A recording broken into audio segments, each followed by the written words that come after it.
The decade of the 60s was a time of growth and development for the sport and business of harness racing in Ontario.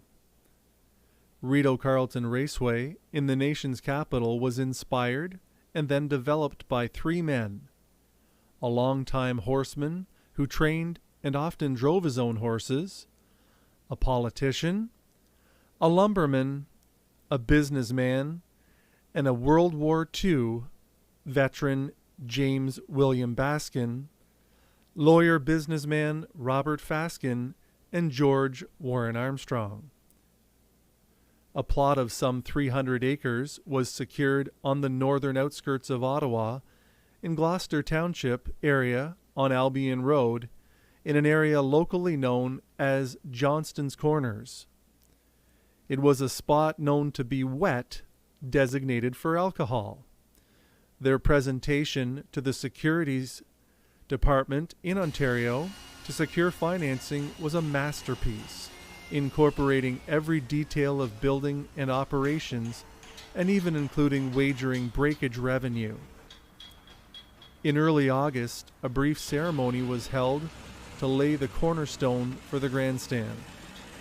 Rideau Carleton was built in a stunning 7 months under the direction of architect and building director Darcy Helmer and Sullivan Construction Company from Arnprior at a cost of $2 million. The racetrack itself, Canada's first 5/8 mile oval, was flanked by 12 fireproof stables capable of housing 500 horses. The model for the design came from Scioto Downs in Columbus, Ohio, which was built in 1959. From a racing standpoint, the purses to be offered were considered generous based on the economic times. 70 days of racing were proposed with a minimum purse of $400. 14 early closing events, with 2 attracting top purses of $3,500.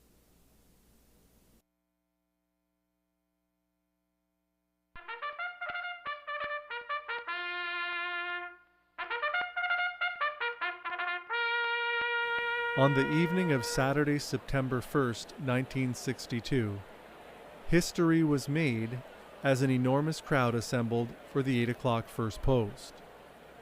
It was the dawning of a new era in Canadian harness racing, as racing under lights was now legal. A packed grandstand looked on as starter Tom McDonnell sent away a field of 8 pacers in the first race. With a purse of $400, the winner was 8-year-old Bud Castleton, stopping the brand new timer in 2:12.1. The winning driver was Wes Koch from Petrolia, Ontario, who had just turned 19 a month previous. Co-owner Bill Companion was on hand for the Winner's Circle presentation, hosted by Raceway Chief James Baskin.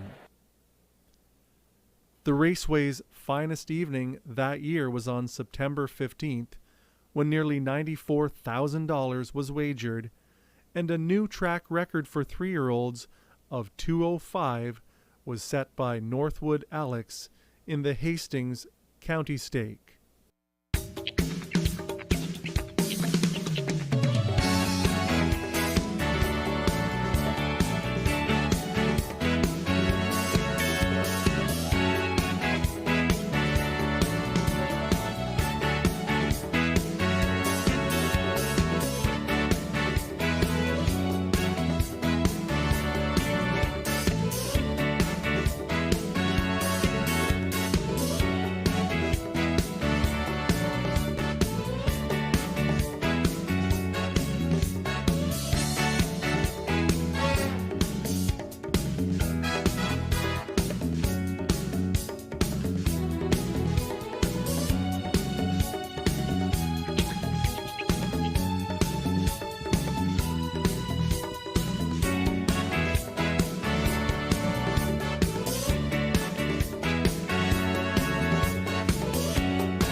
I was out on the canal one day and I thought, looking around, I thought this would be a great place to have a horse race, because I met with the head of the National Capital Commission, and he said, we're going to start a program next year and it's going to be called Winterlude, and it might tie in. And so 3 weeks later he wrote a letter to me and said, we've never allowed horses on the canal before. We'd like to have you participate in your program. And it took a year to put it together, and we did it. 40,000 people showed up in a driving snowstorm. It's always been referred to as an iconic day in the history of Canadian harness racing.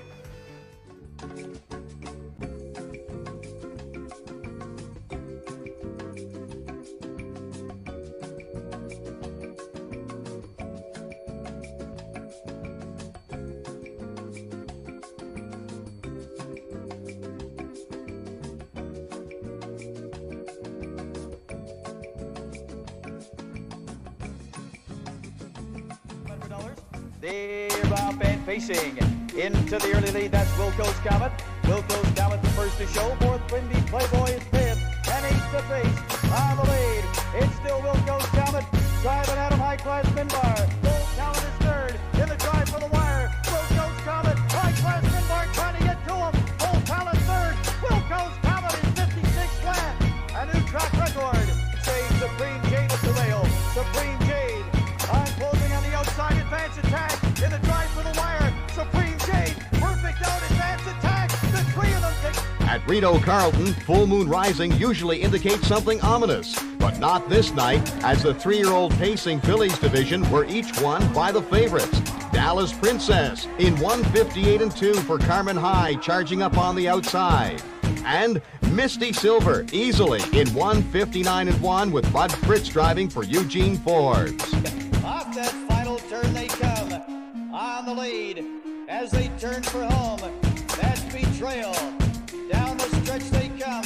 Betrayal has the lead right alongside Johnny A. Heritage in the drive for the wire. Betrayal, Johnny A. Heritage, and Lester's big guy. Johnny A. and Betrayal. Johnny A. Heritage. Cam Fellow raced here, who was, in my opinion, the greatest harness horse of all time. He raced here. He was win number 13 of 28 in a row. The biggest crowd ever in the history of Rideau, over 10,000 people, and bet 440,000 on track. Like there was, the place was unbelievable. And the food, the night, the ambiance, everything was fantastic. It was the best overall night ever, and of course Cam Fellow won the race. They got to catch a pacing machine. Cam Fella at the rail. Supreme Jade on the outside. Cam Fella and Supreme Jade with perfect out. Cam Fella, Supreme Jade. Cam Fella in front.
Approaching 3/4 and driving up on the outside now to challenge as they move down the backstretch. Part of the entry, Day in a Life clears by 3/4 of a length towards the rail. That is Red Bow Tie. And locked in with nowhere to go, that's Noble Ability. In between pacers shaking loose. Bosun's Mate has found some racing room. 3/4, 122 flat on the final turn.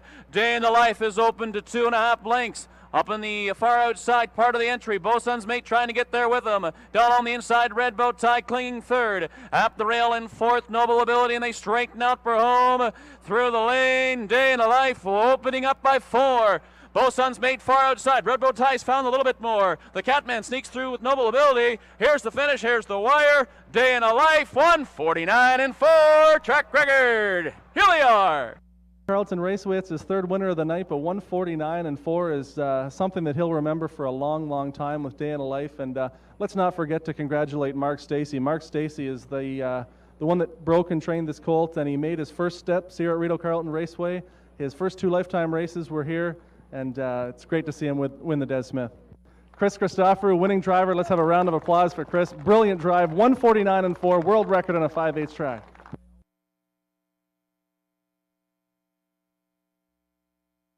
And it's $1 Million Cell. Darrell Colville now swinging to the outside. Could win number 6,500 be that close? Here they are. It is Beastie Royal, $1 Million Cell, $1 Million Cell reaching up, 6,500 career wins for Colville.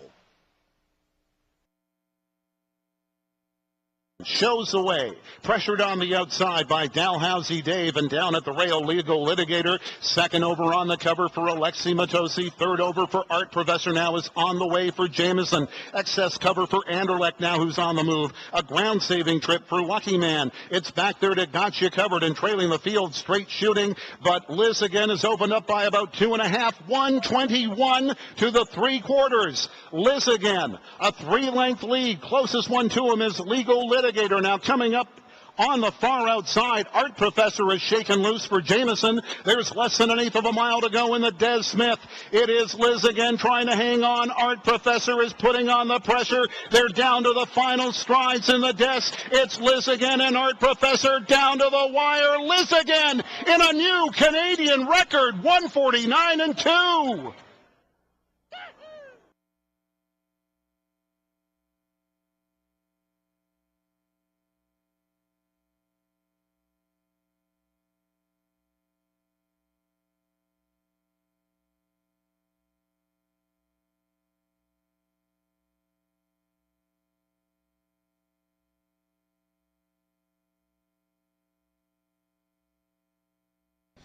So do you guys remember when the announcement came down that horse racing was being canceled, the Slots of Racetracks program in 2012? Duncan made the announcement. We were sitting in the room together, and I know my stomach just dropped right out of me. Remember that, Shaw? Yeah, and it reminded me that we had the same thing in Quebec, so I wasn't too happy about it. Yeah, the one thing I remember was one thing went through my mind, and that was it's over. And I remember Pete looking at me and saying, "You're right, Richard, it's over." And I said, "It's not over."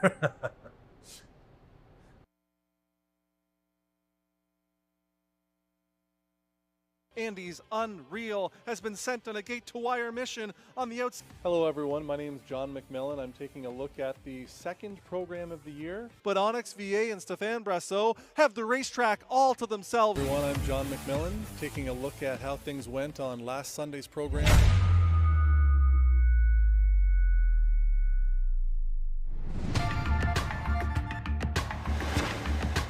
On the day Canada crossed the threshold of 100 coronavirus cases, Ottawa was explicit for the first time about what researchers say could be on the way.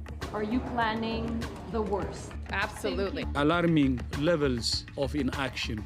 And so for the first time, these words from the WHO, the coronavirus is officially a pandemic.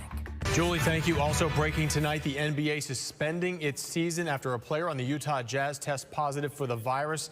Dallas Mavericks owner Mark Cuban reacting to the stunner along with the rest of the league and its fans tonight.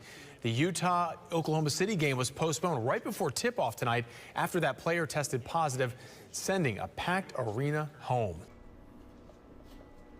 Pete, are we still racing? Dylan, we just got off the phone with Ontario Racing, and in line with the other racetracks across Ontario, no, we will be suspending our race program effective immediately. For how long? I don't know.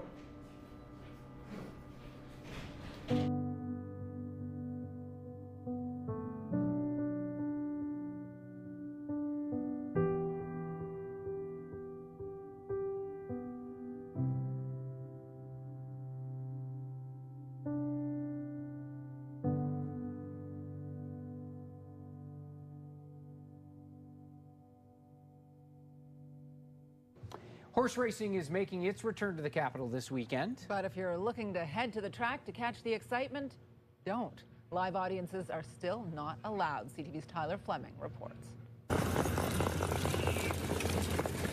The race is on. Coming around the backstretch, jockeying for a win. It's been a long, hard road. Horse ownership is expensive, and without racing, there's no paycheck for Gary McDonald. So not only do I have my own financial burden, I have the burden of 7 horses.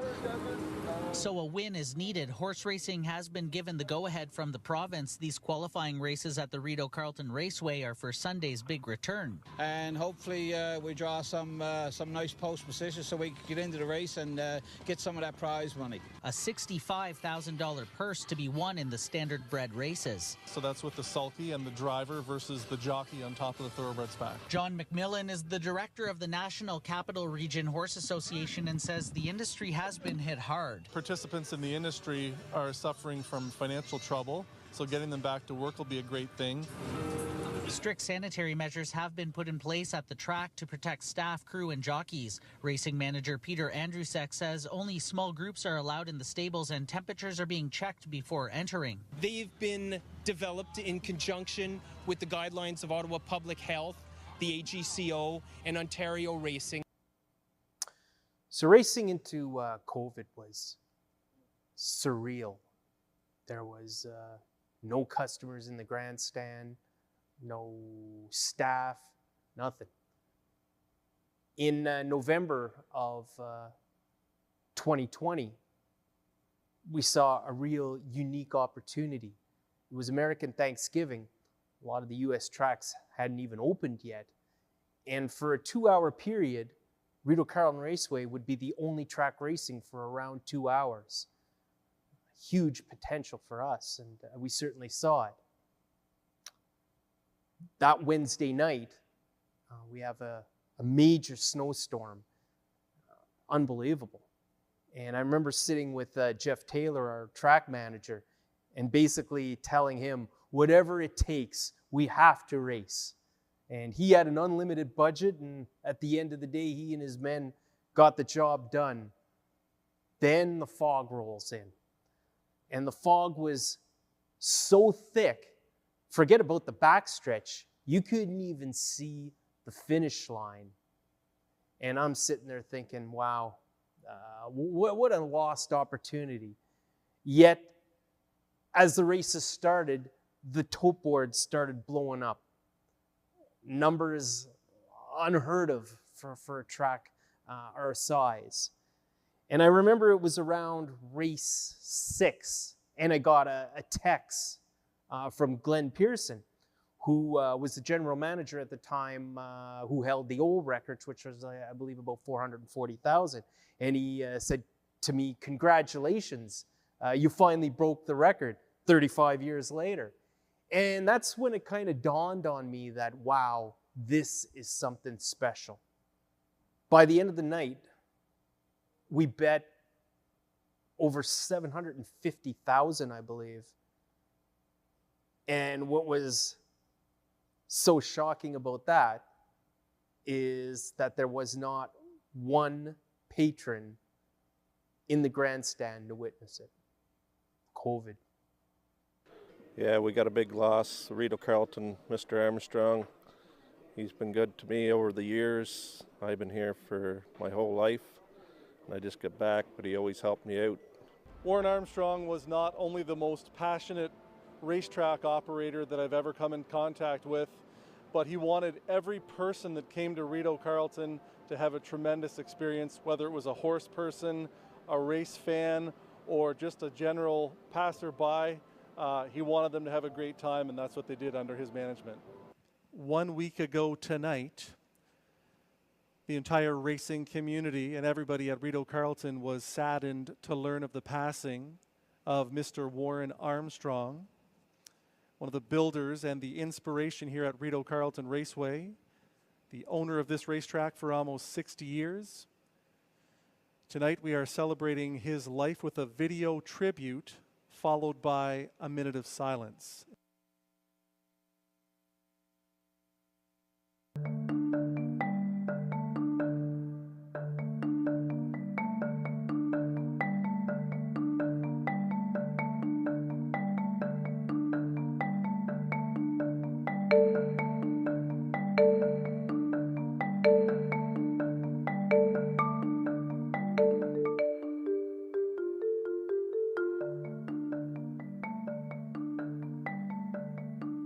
The fire services had to utilize a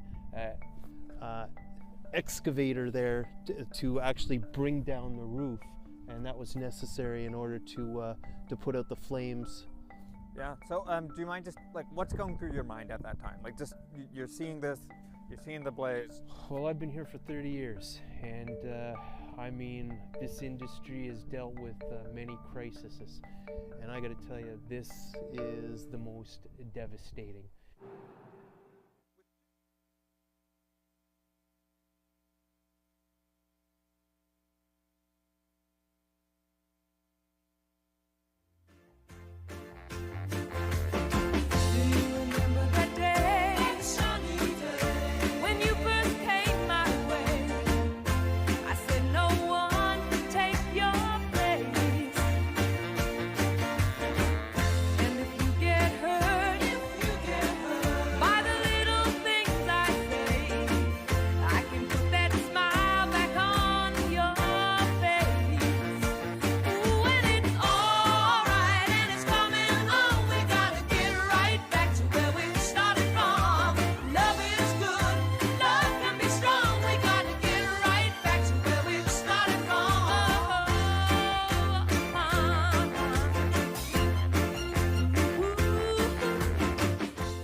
Well, I mean, it's a tremendous sport, and just, you know, I love the game. I love racing, and so many good memories, and just, you know, just what it did in the community here. It was a great entertainment, a great show, great place to go, great place to meet people.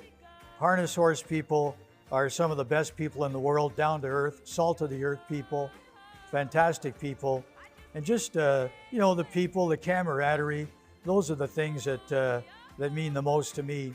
People in harness racing are all salt of the earth, friendly, you know, and it was a great game, a great sport, and just a lot of fun to be around.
Live from the nation's capital, Ottawa, Ontario, Rideau Carleton Raceway embarks on its 62nd year of racing.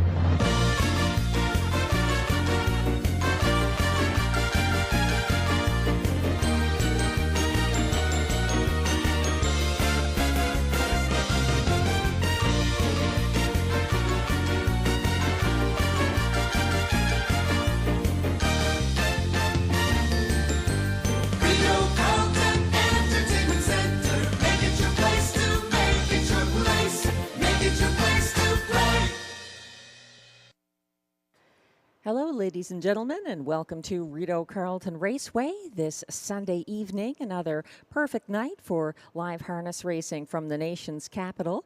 We've got our first of 10 live races coming up with a 6:30 p.m. post time. It's race night number 51 of the 2024 Rideau Carleton meet.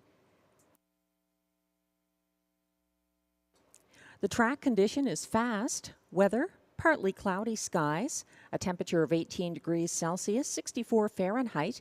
Winds are out of the southwest at 5 kilometers an hour, 3 miles per hour. Humidity 56%.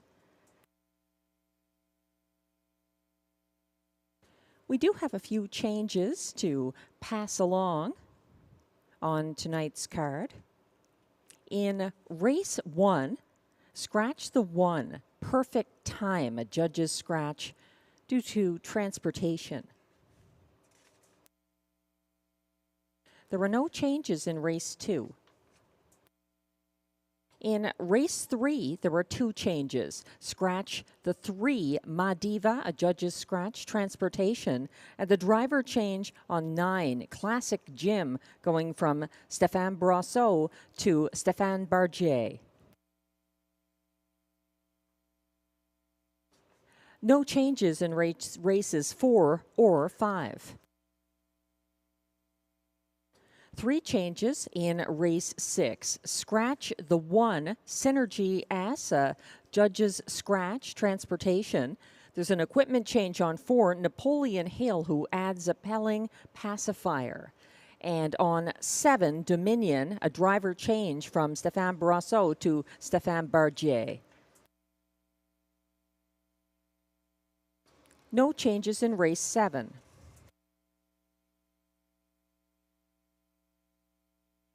In race 8, there are 2 changes. The 2, Godreau Betzoff, goes from driver Stéphane Brosseau to Robert Shepard.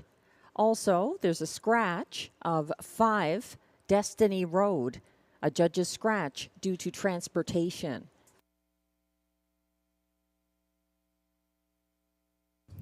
Also, a scratch in race 9 of the 8, Perfect Rollo, scratch due to transportation. There were no changes in race 10. That's it on tonight's card, which kicks off in about 27 minutes from now. Race 1 has exactor, triactor, superfecta, and early daily double wagering.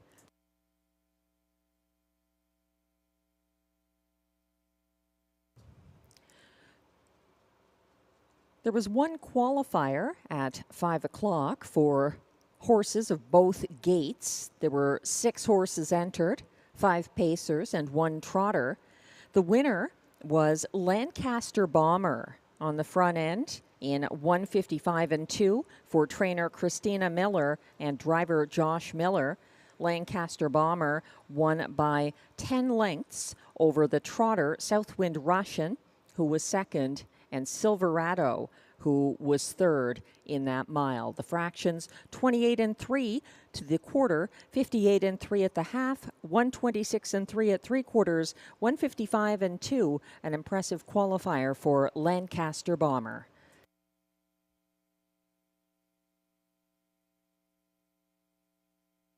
Taking a look at track handicapper selections for race 1. This is a very competitive race for pacers who are $8,500 claimers.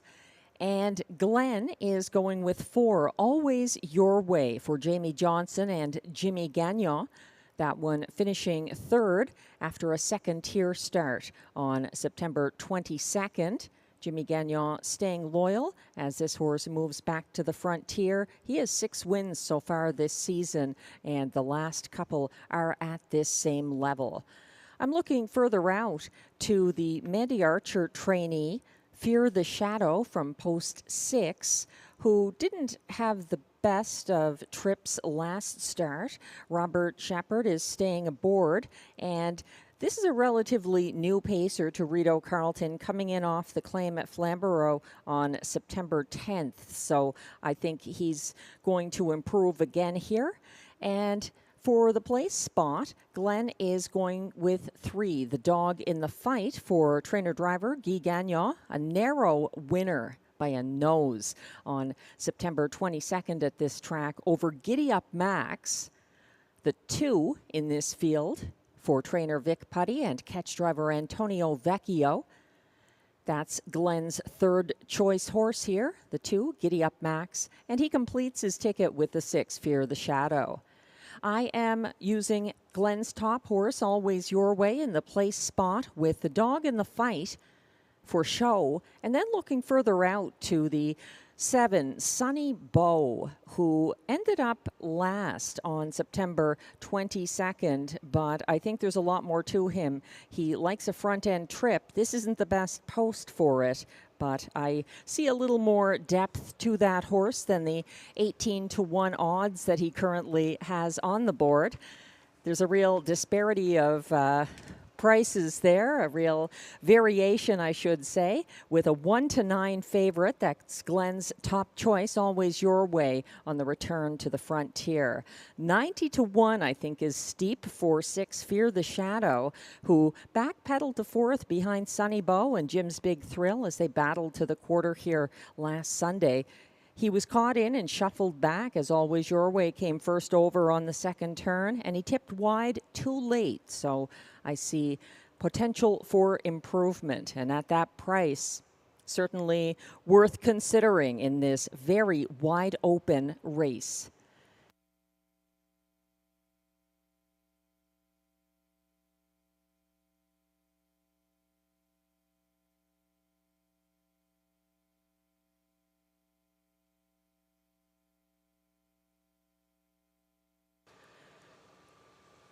It's about 22 minutes away from post time for race 1. I'd like to thank Aidan Keeley-Griffith for giving us a great suggestion for today's Worth Remembering video. Happy birthday to Pascal Berube. We're going to help market with that Worth Remembering. And also this week in harness racing, some very impressive performances right across North America, showcasing harness racing at its finest.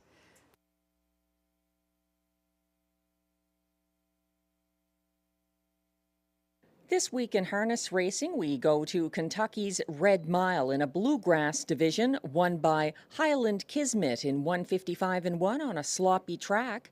Canada's top 3-year-old trotter this season is trained by Mark Etzel and driven by Bob McClure. Trotting. There goes Bella's Muscle Hill, who left out quickly from the sitter Betty J. Also on the move there towards that opening turn with Flying Kronos. Looking for early position, and Called Option is there dead at the inside. So they trot 4 across there for early position out of the turn. Bella's Muscle Hill powers on past there to take over the early lead as Betty J floats wide there and will dive in the pocket spot. Flying Kronos came out trotting in third, 3 in front of Called Option, who's next in fourth. Highland Kismet follows in fifth in front of Luke the Spook. And at the back of the pack, that is Generally Speaking. The quarter was contested here, 28 seconds. That's a solid opening marker here, given the off-track conditions. Bella's Muscle Hill found the top at odds of 9-1. Betty J continues to track there in close pursuit in front of Flying Kronos, who looks over third. Called Option at a big price is fourth. McClure still very patient with Highland Kismet from fifth. That is across the backstretch. Luke the Spook trots in sixth. Still 5 further back to Generally Speaking, who is gapped throughout here. The past the half at a quick 57-2, and it's Bella's Muscle Hill, who continues to shoulder the load onto the far turn. Betty J has had a perfect trip there. On the leaders back in second. Flying Kronos 2.5 off the lead third. Called Option is gapping off slightly dead at the inside fourth. Here comes Highland Kismet. He gets his cue to the outside fifth, but he still has 8 lengths to make up. In front of Luke the Spook, still far back to Generally Speaking as they trot towards the top of the stretch. Bella's Muscle Hill there, but it's Highland Kismet who starts to sweep up 4 wide. Betty J vacates the pocket spot with Flying Kronos. Moving up in between trotters, 3/4, 127-3. It's Highland Kismet who's on a binge here. He rolls up at the far outside as Bella's Muscle Hill gives way dead at the pylons. Betty J battles out in between horses. Flying Kronos moves up late. Far outside, that's Luke the Spook, but it's all Highland Kismet. Highland Kismet rolled by, and he will open up to win it in hand. Highland Kismet cruises. Tied for place. Flying Kronos there with Bella's Muscle Hill. Betty J finished 4th, 155-1. Saturday night, Twin Bee Joe Fresh emerged from her Milton victory at Woodbine Mohawk Park to rewrite the track record at Hollywood Dayton in Ohio. It was a 6-win night for driver Dexter Dunn as well, who piloted the Chris Ryder-trained mare to a 148-3 track record. Hanover. Walking on Sunshine is there, fourth along the pylons. Next in fifth, Prohibition Legal. Then it is Always Be Naughty, Strong Poison, Zanetta and Beach Cowgirl. And the lineup behind the heavy favorite, Twin Bee Joe Fresh and Dexter Dunn. Will take them on over to the quarter. Kobe's GG came away in second. Racing there in third, Sylvia Hanover. Walking on Sunshine fourth, 26-3 opening panel, and an early move from Strong Poison. She's up and at 'em on the outside. To the inside, Prohibition Legal, as Strong Poison will get to the cover. Walking on Sunshine, who in turn flushes out Sylvia Hanover first up from third. Racing back in seventh, Always Be Naughty is followed by Zanetta and Beach Cowgirl at the back. Around the paddock, turning on over to the half. Twin Bee Joe Fresh fronts the field. Kobe's GG tripping out. Sylvia Hanover third on the outside. To the inside is Prohibition Legal. She saved ground into fourth. Second over on the outside, now fifth. Walking on Sunshine, 54-2 for the half. 27-4. Second quarter, racing sixth at the rail. Always Be Naughty, gapping cover. Strong Poison. The trailers are Beach Cowgirl and Zanetta. On to 3/4. It's Twin Bee Joe Fresh, still under hand drive, and she'll start to ease away. Opens up 2, 3, 4 lengths, 3/4, 1:21, 26-3 backside from Twin Bee Joe Fresh.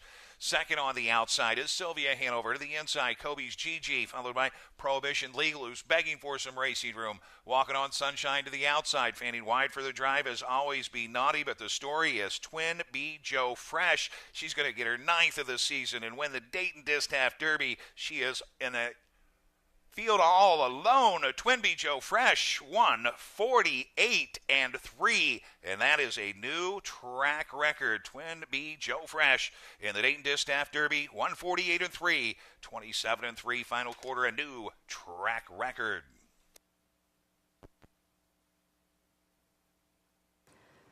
Just some of the very exciting highlights of the sport taking place around the continent this weekend.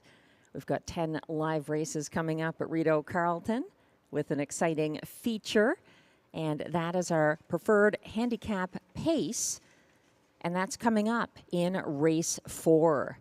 We'd like to make a couple of other mentions as well. Legion Sealster was a winner last night at Woodbine Mohawk Park to start their card, and he is owned by none other than Gordon McDonald of the National Capital Region Harness Horse Association. He's the president. And Christopher Boland shares ownership on Legion Sealster, who got his first win since back in July at Rideau Carleton. 152-1 for trainer Vic Putty and driver Tyler Borth at Woodbine Mohawk Park last night. Also, it's time to mention Pascal Berube once again, a driver of 6 winners this afternoon at Hippodrome 3R, the only driver this meet to have that accomplishment. 6 of 10 winning drives this afternoon. A very impressive way to celebrate his birthday. Bonne fête, Pascal.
We're about 14 minutes away from race 1 here at Rideau Carleton. Thanks to those of you just joining us online at the OTB or outside at the picnic tables, taking in the last card of our September live racing. Just a note, a little reminder that next Sunday we will not have live racing here at Rideau Carleton.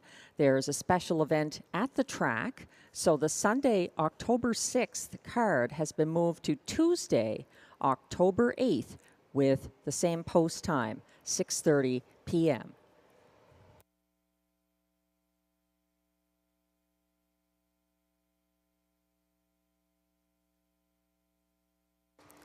There's consistent favoritism so far in race 1 for Glenn Pearson's top selection, number 4, Always Your Way, on his return to the Frontier. He got away single file third here Sunday. He was parked first over from the second turn onward, pressing Jim's Big Thrill along the backstretch. He looked like the winner in mid-stretch, but was stung in the final strides by Giddy Up Max and the Dog in the Fight, who won by just a nose. The Dog in the Fight is the 3 in this field for race 1. He's a surprising 4-1 at the moment. And Giddy Up Max, who has been excellent lately, is 10-1 from post 2. So people believe in Always Your Way. 1-5 favorite here. It was a challenging trip. He was quite hard used battling Jim's Big Thrill, who was not in this field. But I think he has some other tough rivals among this 6-horse field. My top choice, again, is 6 Fear the Shadow, who backpedaled to 4th as Sunny Bow and Jim's Big Thrill did get involved in an early battle, and then he was caught inside and shuffled back. So he wasn't really in a position to show what he had, and I think with Robert Shepard aboard, we could see a better showing tonight for that Mandy Archer trainee, a recent claim into that stable back on September 10th at Flamborough.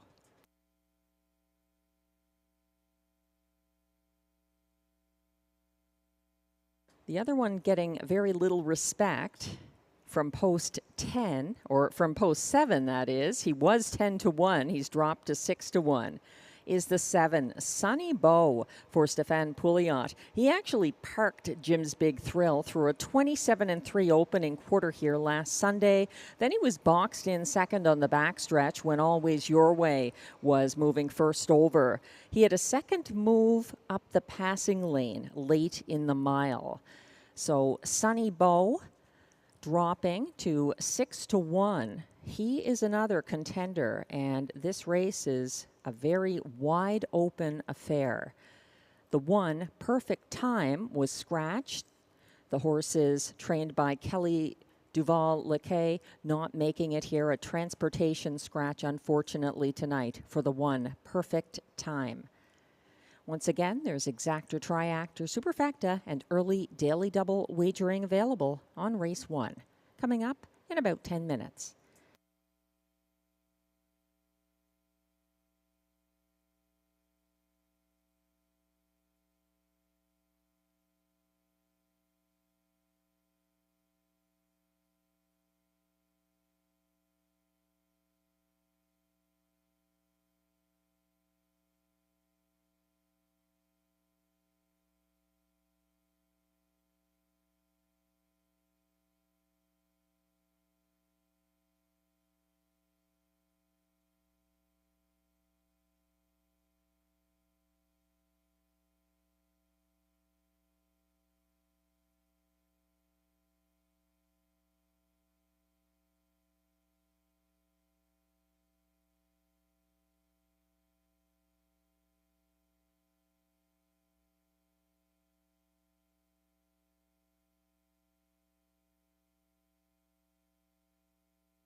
We're about 6 minutes away from post time for race 1.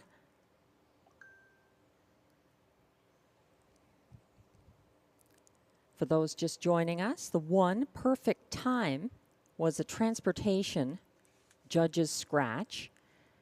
And in race 2, there were no changes for the second leg of the early double.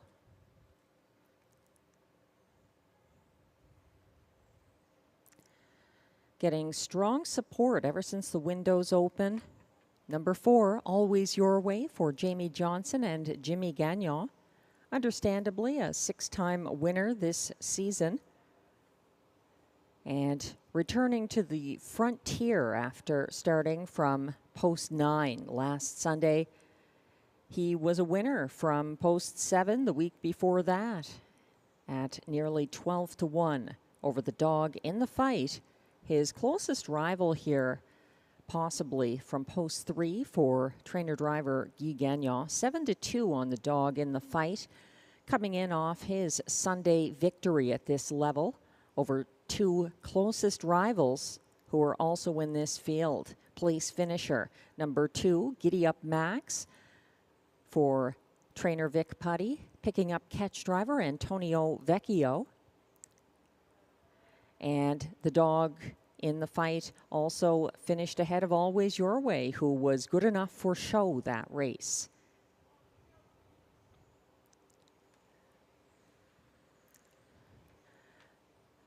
I'm also still advising that the 6 and 7 might be slightly overlooked here. Fear the Shadow in the powerful Mandy Archer stable, now making a 3rd consecutive start for Archer and driver Robert Shepard, a 5-time winner this season, who had his fastest win on a 5/8 mile track, Sarnia, a 1:55 and 2 mile earlier this season. Fear the Shadow from post 6, 5-1 at the moment. And Sonny Bow, despite the tough post and proclivity for liking front-end trips, he was hard used early in a battle to the opening quarter last Sunday and could get a different outcome here. He's 5-2 at the moment. That's 7, Sonny Bow.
On tonight's Worth Remembering, we celebrate Pascal Berrube's birthday with a flashback to Thursday, September 7th, 2023 at Rideau Carleton, when he had a victory with top pacing mare Best Honey Hanover, trained by Macy Castle-Smythe. Greystone Treasure wants to be first away. Speaker Nancy along the inside. What I Need Is a Man shows up third.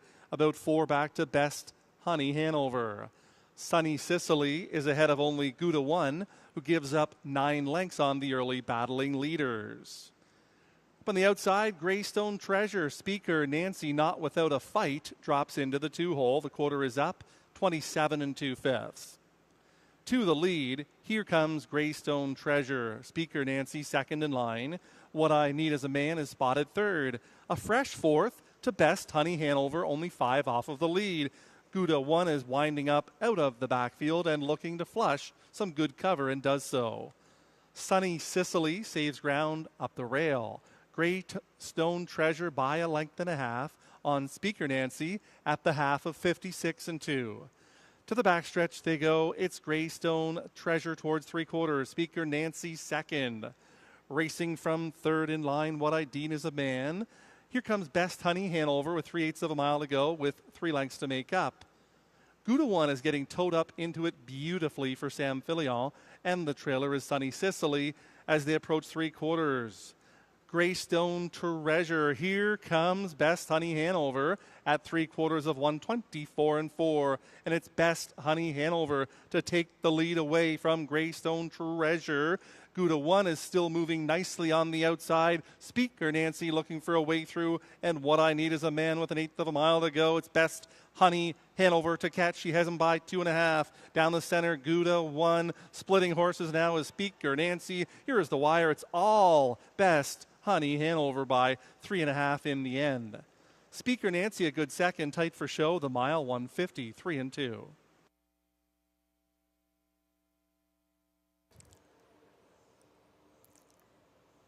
An impressive win there for Pascal Berube, the drummer, and the now retired top Rideau pacing mare, Best Honey Hanover. All the best to her in her future as a broodmare.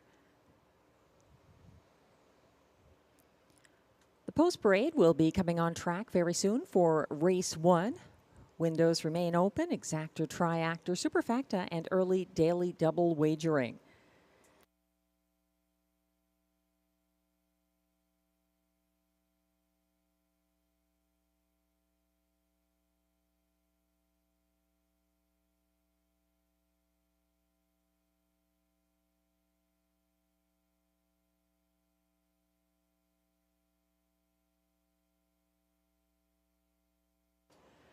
Betting has shifted. We have a new favorite from post 3, the Dog in the Fight, now at odds of 4-5 for trainer driver Guy Gagnon. Coming in off a September 22nd victory from off the pace. He was flying late, getting to the wire just a nose ahead of Giddy Up Max, who's 6-1 from post 2 in upcoming race 1.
The Pacers are now on track for the Race 1 Post Parade. They are $8,500 claimers, also eligible non-winners of a race in 2023-2024. They compete for a purse of $5,200.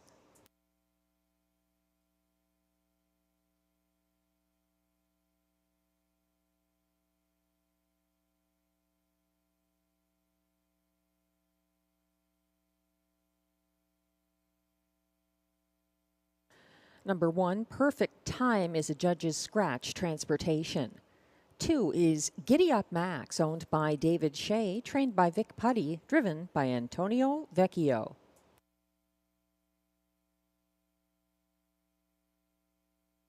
3 is The Dog in the Fight, owned by Gestion Louis La Tulipe, trained and driven by Guy Gagnon.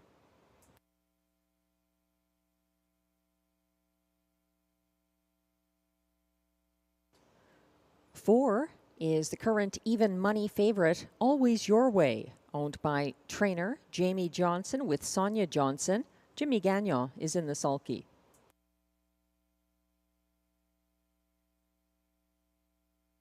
5 is Hella's Rocket, owned by Alexis Zielke, trained and driven by Sebastian Turenne.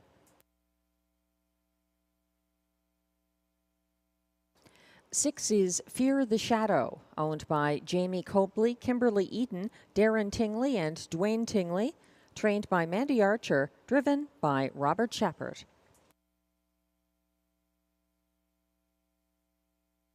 And completing the field from post 7, Sunny Bow, owned by a numbered Quebec corporation, trained and driven by Stéphane Pouliot. That's your field for race 1. Other than the scratch of the 1 Perfect Time, no other changes. There's exacta, triactor, superfecta, and early daily double wagering.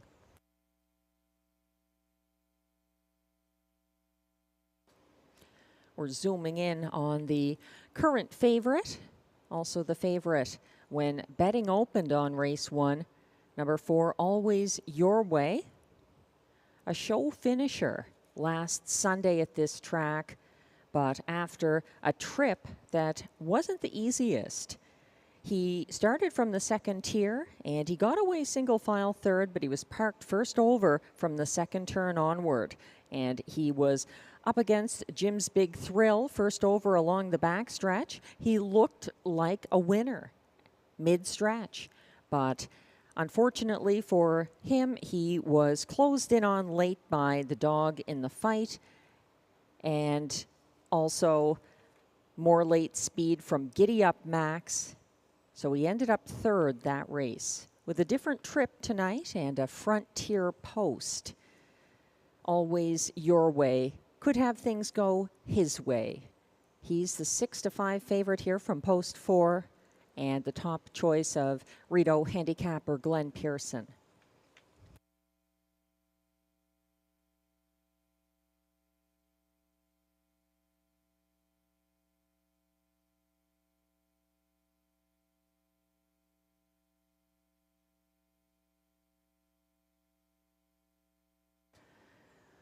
I'm of the opinion that there were several potential winners this race.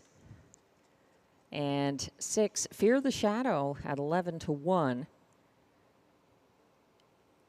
looks appetizing, I would say. He retains driver Robert Shepard, making that third start now for the Mandy Archer stable. Fear the Shadow, 5-2 morning line, but 10-1 currently on the tote board. He closed for 4th in that same race last Sunday here, behind the Dog in the Fight and Giddy Up Max, who finished 1-2, separated by a nose. Fear the Shadow was just behind Always Your Way in 4th that mile.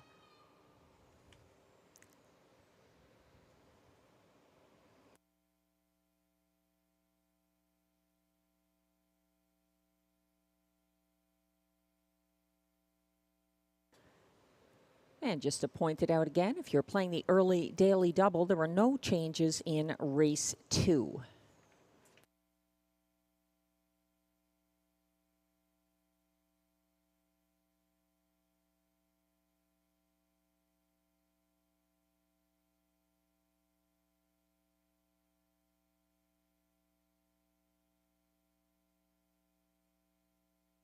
The starter has called the field for race 1. This is your final chance to get involved in the early daily double or any other wagers on the first of our 10 race card this Sunday night.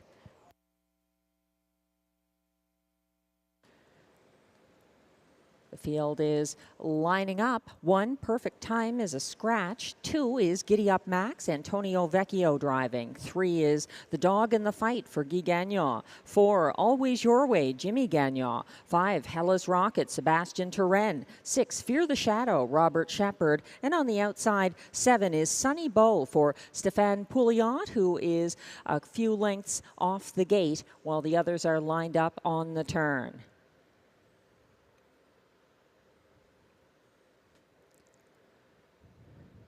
There on the backstretch, Sunny Bow also in line as they approach the start for race 1.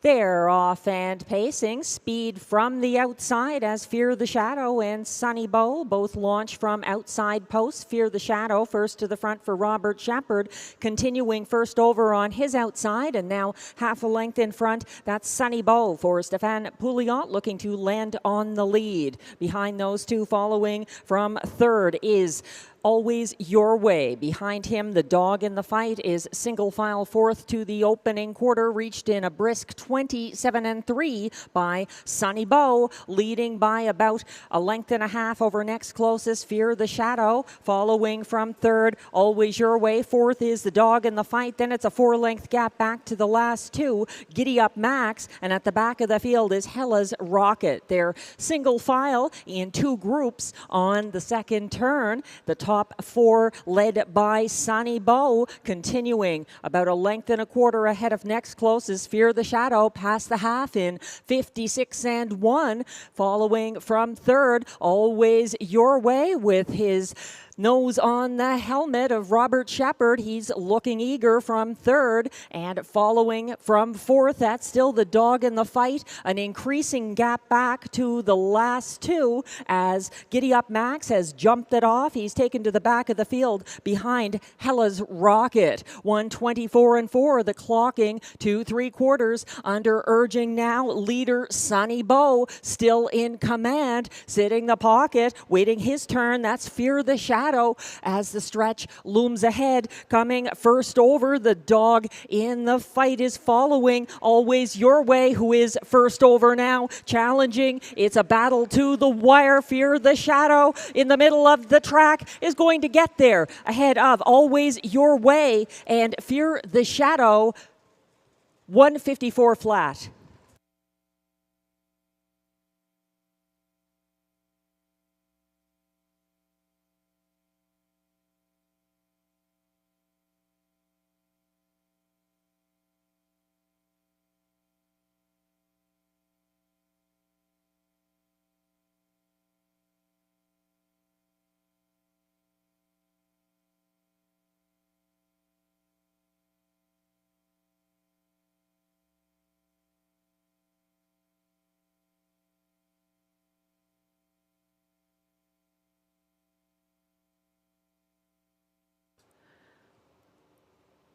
A 3-horse battle to the wire, and between horses, Sunny Bow and Stéphane Pouliot get the win over Always Your Way, and Fear the Shadow holds on for show.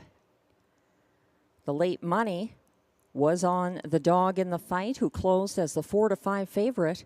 He finished fourth. So the unofficial results are now posted at odds of 10-1. Number 7, Sunny Bow, getting that win for Stéphane Pouliot. Over 4, Always Your Way, second. 6, Fear the Shadow, third. And 3, The Dog in the Fight, fourth. Hold all tickets. Results are still unofficial.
Now coming back to the Rideau Carleton Winner's Circle, unofficial race 1 winner, number 7, Sunny Bow. He's an 8-year-old bay gelding by Sunshine Beach out of O.C. My Bow, owned by a numbered Quebec Corporation of Gloucester, Ontario. Sunny Bow was bred by Debbie Filsinger of Cargill and Terry Fritz of Walkerton, Ontario. Trained and driven by Stéphane Pouliot. That's win number 5 this season for Sunny Bow in a seasonal best mile, 154 flat.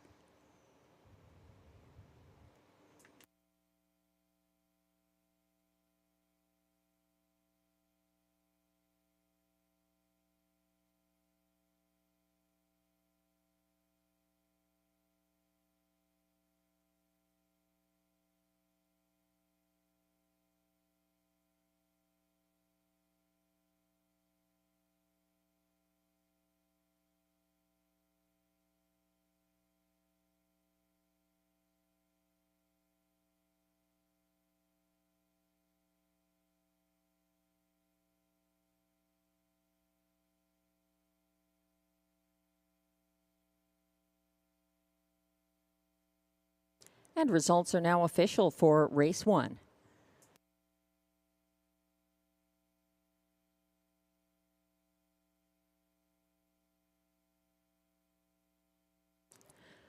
Number 7, Sunny Bow, returns $22.40 to win.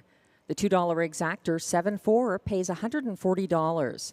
The $1 triactor 746 pays $220.20, and the $1 superfecta 7463 pays $278.70.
The race 1 rundown is now posted. 1, Perfect Time was a judge's scratch. 2, Giddy Up Max finished 6th. 3, The Dog in the Fight was 4th as beaten 4-5 favorite.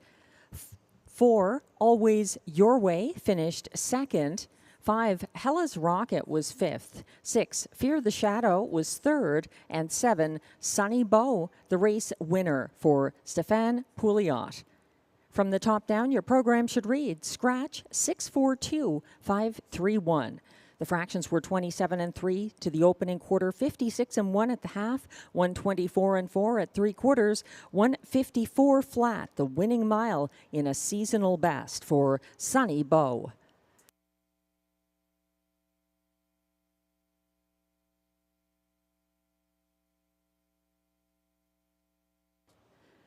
Race 2 is coming up next. Exactor, Triactor, Superfecta, and early pick 4 wagering.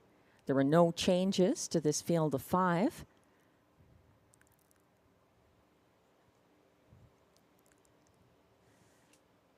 The current favorite from post 3 looks like the choice of driver Jimmy Gagnon over another horse in this field. Day Delight. He's my top selection here. He made a first over move from 3rd on the 2nd turn last Sunday in the Rideau Preferred Handicap, and he was parked first over against the leader I Am a Rocket along the backstretch. He finally lost some ground on the final turn, and now he gets some class relief and a chance at the trip that he prefers, a front-end trip. So Jimmy Gagnon staying with the Vic Putty trainee on that class drop. The 3 Day Delight, 3-5 at the moment. And it was a tough choice, most likely, for Jimmy Gagnon because he had to choose between Skylar from post 4 and then the 3 Day Delight. Skylar also coming in off a recent win for him, September 15th, and a show finish last Sunday. Glenn Pearson is selecting Jet Rock here, also a class dropper from the Preferred Handicap Pace. Robert Shepard driving for trainer Jacques Dupont. And I'm using him in the show spot. Jet Rock's recent form has not been as sharp as it was this time last year. He's definitely still a player this race, one of the class droppers from our Preferred.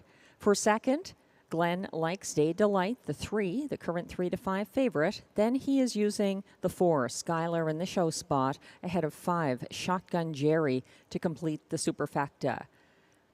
I have those same horses, just a slightly different order with Day Delight on top, Skylar for place, then Jet Rock 3rd, and to complete that Superfecta, the 5, Shotgun Jerry.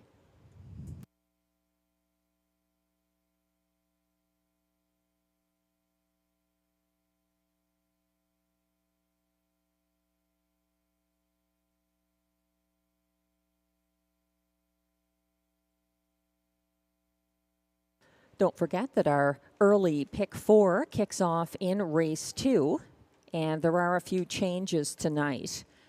Coming up in race 3 on 9, Classic Jim, there is a driver change from Stéphane Brosseau to Stéphane Bargier in that pick 4 sequence. There were no changes in race 4 and no changes in race 5.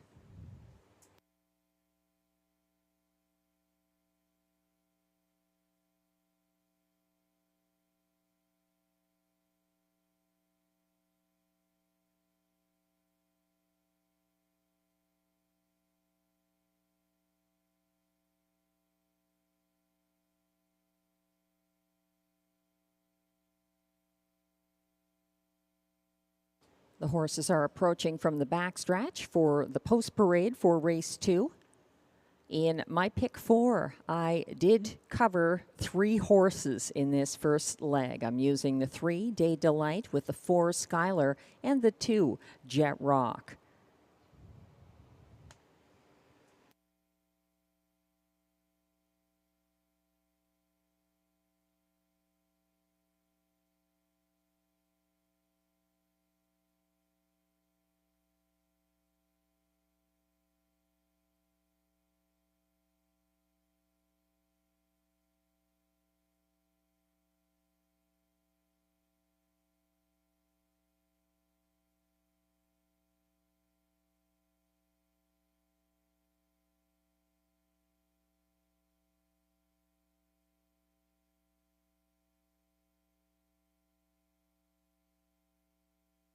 For the pick 4 players, I forgot to mention again, in race 3, there is a scratch. All of the Kelly Duval Lakai trainees are scratched tonight. So the 3, Madiva, is a transportation scratch in race 3. She's the 3.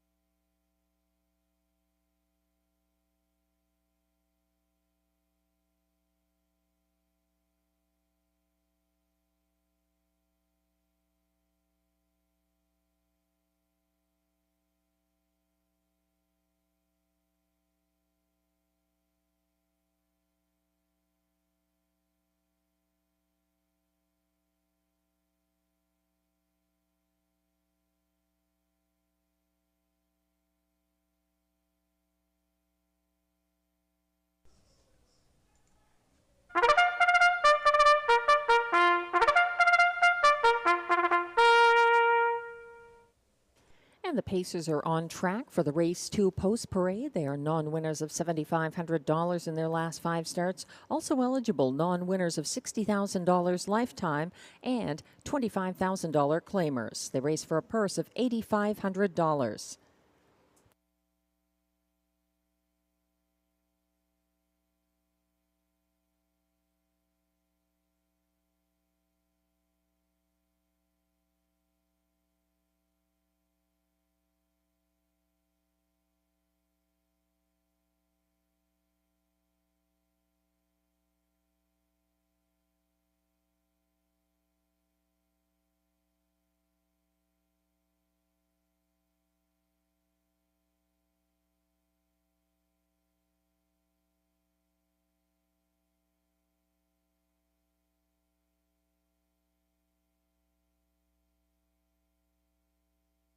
Leading the post parade, number 1, Monty's Gone Marble, owned by Jeff and April Murphy, trained by John McMillan, driven by Kyle Forgy.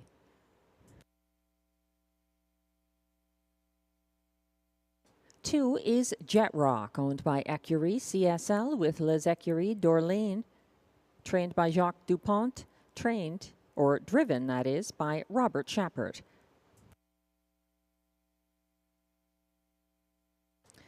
3 is current 4 to 5 favorite Day Delight, owned by Triple S Equine, trained by Vic Putty, driven by Jimmy Gagnon.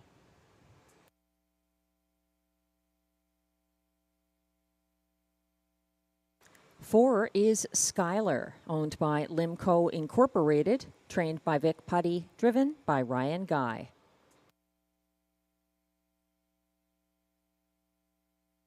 And completing this field from post 5, Shotgun Jerry, owned by a numbered Quebec corporation, trained and driven by Stéphane Pouliot. That's the field for race 2. Going behind the gate shortly, Exactor, Triactor, Superfecta, and early pick 4 wagering available. We're taking a closer look right now at the 3 Day Delight.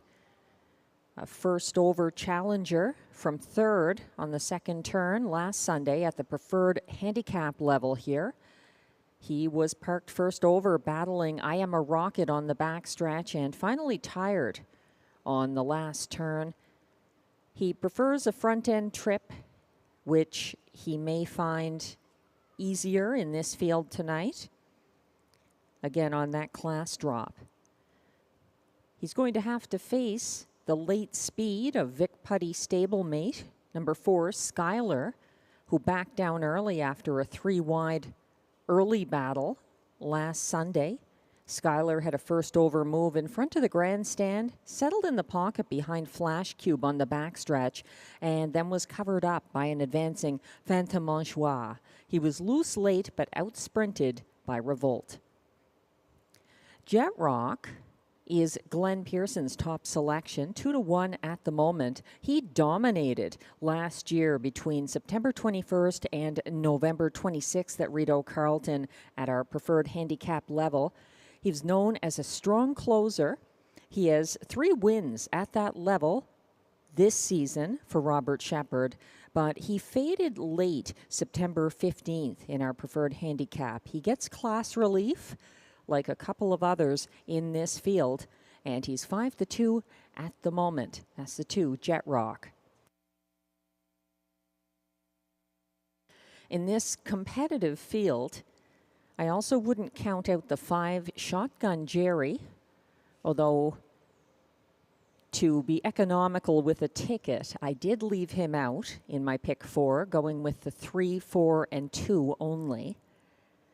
But Shotgun Jerry, 5-2 at the moment in the win pool, has a lot going for him. His 2 2024 wins were from the Rideau rail at lower levels on the front end, back on July 14th and May 26th. He blasted to the lead here Sunday, opened up on the front end past the quarter, and then ended up overtaken late in the mile. He held on for show, though, behind Frozen Hanover and Mythic Gambler, not part of this field. Shotgun Jerry, 3-1 at the moment.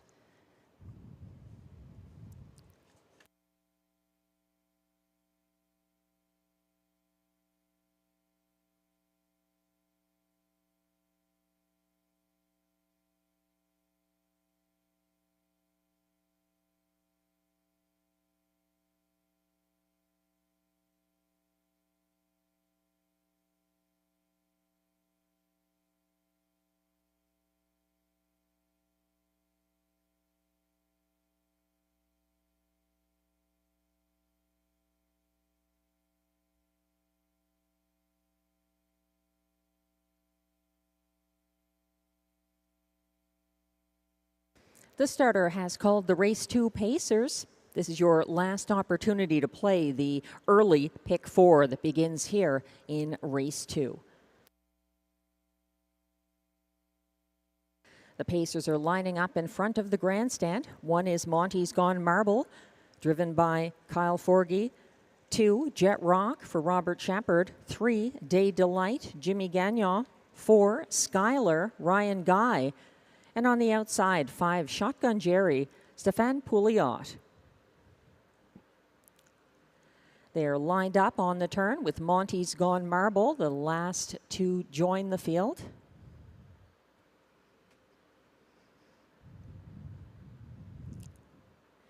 Now they're headed onto the backstretch. They're all in a line.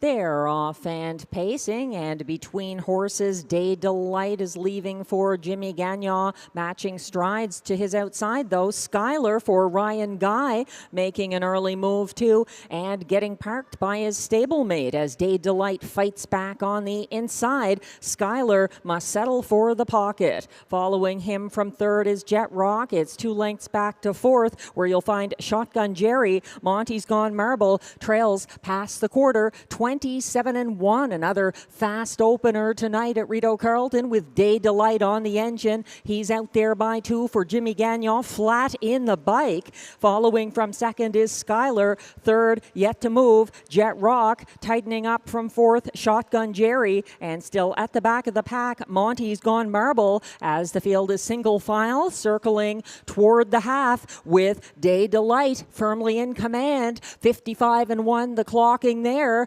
And Skylar not getting any closer from the pocket, still biding his time from 3rd, Jet Rock, and tightening up from 4th was Shotgun Jerry. Monty's Gone Marble trails as they head along the backstretch. Stepping out now, first over from 3rd, that is Jet Rock, coming after the leader, Day Delight, as they approach 3/4. Day Delight still there as he gets to 3/4 in 1:23 flat on the front end. Looming over his shoulder, Jet Rock is coming on, also winding up from further back in the field. Shotgun Jerry, they turn for home with the white-nosed Day Delight still up front. Coming up the inside, Skylar still first over. That's Jet Rock, and widest of all, Shotgun Jerry in the shadow of the wire. It's a tight one, and it is likely Day Delight over a fast closing Shotgun Jerry and Skylar. 151-2. Hold all tickets. A tight win decision.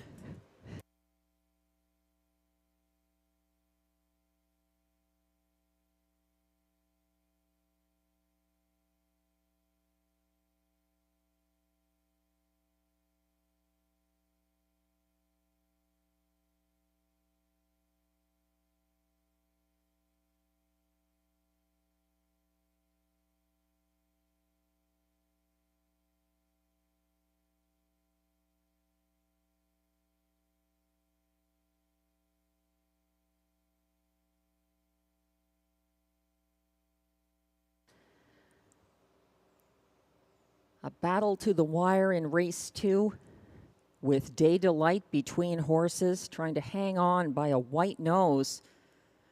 Closing late, Shotgun Jerry may have caught him. Unofficial results are posted, though. Day Delight holding on as even money favorite by that white nose. It's 3 Day Delight, the unofficial race winner for Jimmy Gagnon. Over 5, Shotgun Jerry, second. 4, Skylar, third. And 2, Jet Rock, fourth. Results are still unofficial. Hold all tickets.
Now returning to the Rideau Carleton winner circle, unofficial race 2 winner, number 3, Day Delight. A 7-year-old brown gelding by Better's Delight out of Kim's Royal Day, owned by Triple S Equine of Newton, Ontario. Day Delight was bred by Winback Farm of Chesapeake City, Maryland, trained by Vic Putty. Driven to Victory by Jimmy Gagnon. That's win number 6 this season for Day Delight, and a seasonal best. 151 and 2.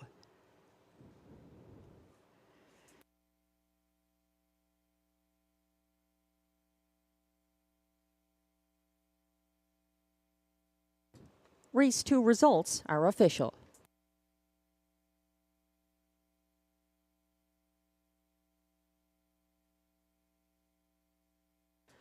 Prices are now posted. Number 3, Day Delight, pays $4.10 to win. The $2 exactor, 3.5, returns $12. The $1 try, we'll get back to. The $2 early double, 7.3, returns $91.30.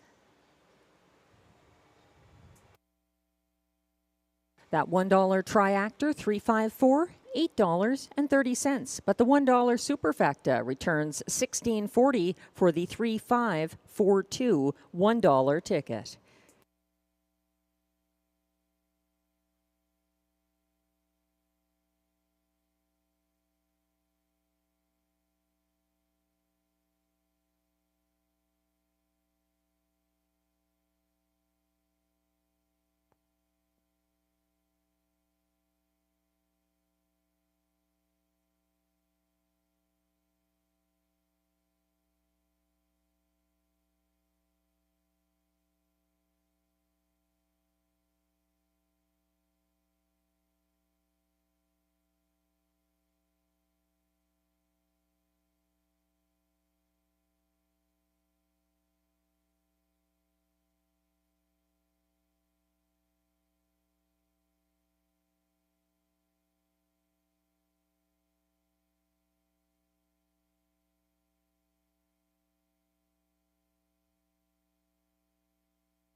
The race 2 rundown is now on your screens. 1, Monty's Gone Marble was 5th.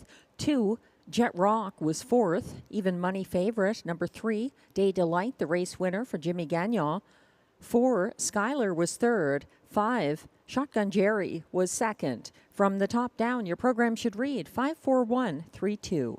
The fractions were 27-1 to the opening quarter, 55-1 at the half, 123 flat at 3/4, and 151-2, a seasonal best win for Day Delight. These are the top drivers at Rideau Carleton Raceway.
Race 3 is coming up next here at Rideau Carleton with exactor, triactor, superfecta, and pick 3 wagering. A couple of changes previously announced worth repeating. The 3, Madiva, scratched. Kelly Duval Lakai's horses, unfortunately all transportation scratches on tonight's card. And also the 9 Classic Jim getting that driver change from Stéphane Brosseau under the weather tonight. And picking up the catch drive is Stéphane Barget. Track handicapper selections are now on screen with Glenn Pearson looking to the 9 Classic Jim. 9-2 at the moment. And again, Classic Jim being catch driven here by Stéphane Barget instead of Stéphane Brosseau. He's my 3rd choice horse in this field. I'm going to one that isn't part of Glenn's ticket. The 2, Jenny Longlegs, coming back from Grand River, where she was 3rd in a Prospect Series leg on September 9th. This is her first start since then. And significantly, she's reunited with driver Guy Gagnon. She's a 2-year-old filly, and she is facing some older competitors here, but she has 3 strong wins this season, all at Rideau Carleton for her trainer driver Guy Gagnon. In the place spot, Glenn and I agree on 5, Monterey Jackie, another good addition to the Mandy Archer stable. With Robert Shepard driving, she was a beaten favorite on September 26th and makes the quick turnaround here. In the show spot, Glenn likes 6, Bauer Power for Stéphane Pouliot, driving impressively in the first couple of races, getting that win from the outside post with Sonny Bow in race 1, and just missing with Shotgun Jerry in race 2. To complete the superfecta, Glenn is using the 1, Little Cassara for Cara Stacey and Kyle Forgy. She's coming in off a sharp 1:56.2 effort, her fastest ever clocking. Kyle Forgy in the bike for that place finish behind D.A. Captain Obvious in his maiden win last Sunday. To complete my ticket, I'm putting Classic Jim third and then looking to 364 from post 7. This is a perplexing horse who's shown bursts of speed for Stéphane Brosseau in particular. Ryan Guy has driven him twice recently, finishing off the board on both occasions. And 364 just seems like a horse who, one of these weeks, he will get it together and get the win at a price. He's 24-1 right now. The betting favorite is the second choice of both Glenn and myself, number 5, Monterey Jackie, 6-5 at the moment.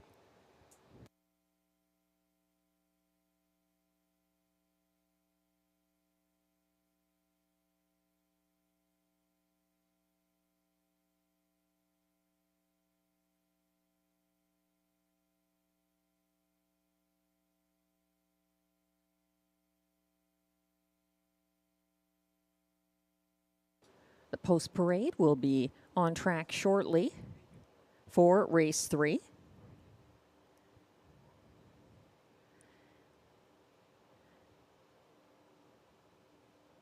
For those seeking an update about Tammy Forgey's Saturday night on track free-to-play handicapping contest, there was no winner last night. The jackpot had reached $1,000 and will be moving up again as there's been no winner in several weeks. So you may want to check that out if you're in the Ottawa area, whether you're a regular player in the Rideau Simulcast Lounge or not. Saturday evenings, free to play, but you must be on track. A building jackpot over $1,000 now in Tammy Forgey's handicapping contest.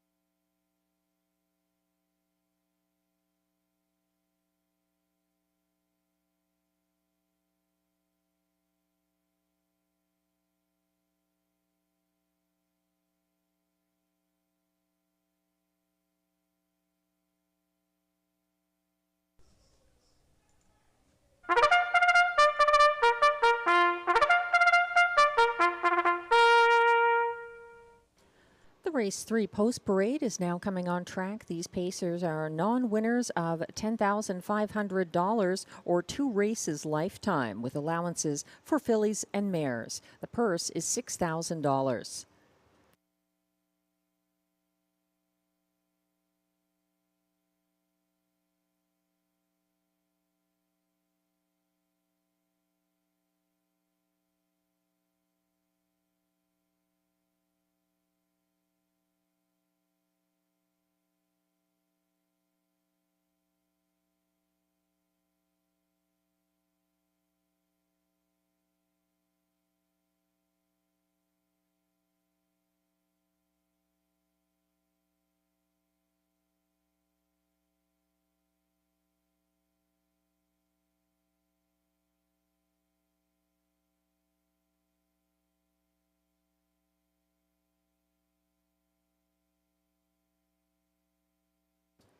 Leading the post parade from post 1, Little Cassara, owned by Ross Hitchens, trained by Kara Stacey, driven by Kyle Forgey.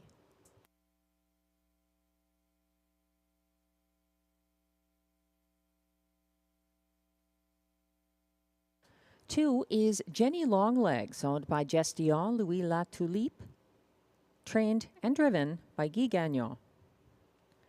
3, Ma Diva is a judge's scratch, transportation.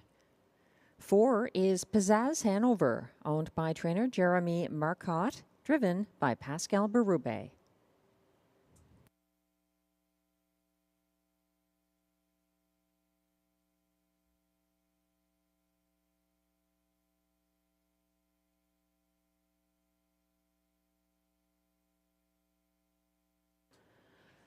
Five is Monterey Jackie, the current 4-5 favorite. She's owned by Jamie Copley, Kimberly Eaton, and Peter Kirscher, trained by Mandy Archer, driven by Robert Shepard.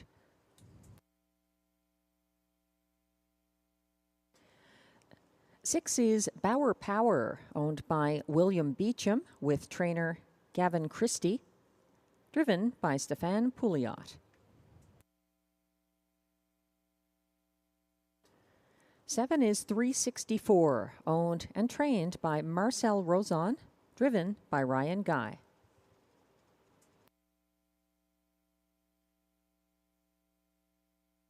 8 is Rob, owned by trainer-driver Darcy Clancy with Amanda and Richard Pello.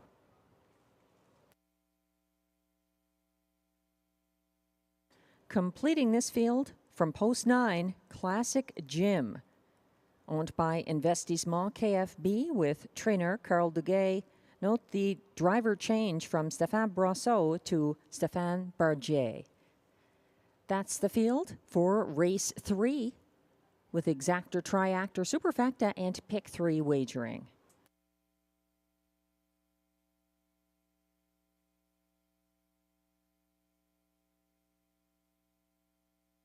On screen is current favorite 6-5 on Monterey Jackie.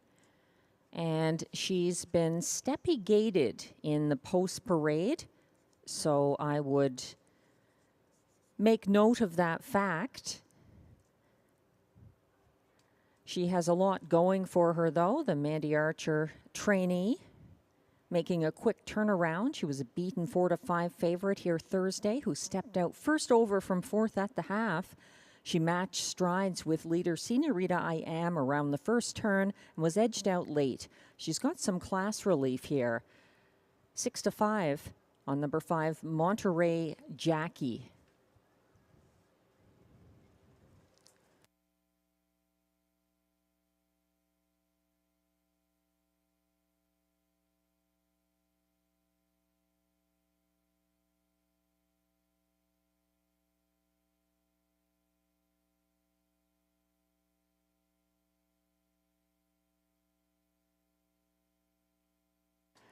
My top selection here is the 2, Jenny Longlegs.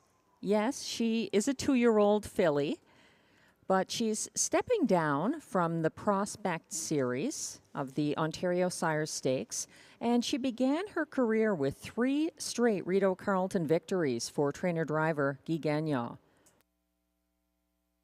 On September 9th at Grand River, Jenny Longlegs was parked first over past the quarter, took back to 3rd, and got shuffled back on the backstretch. She was loose late, and now she is reunited with Guy Gagnon. She was driven by Travis Henry in that most recent start. She's done her best work so far for Guy Gagnon.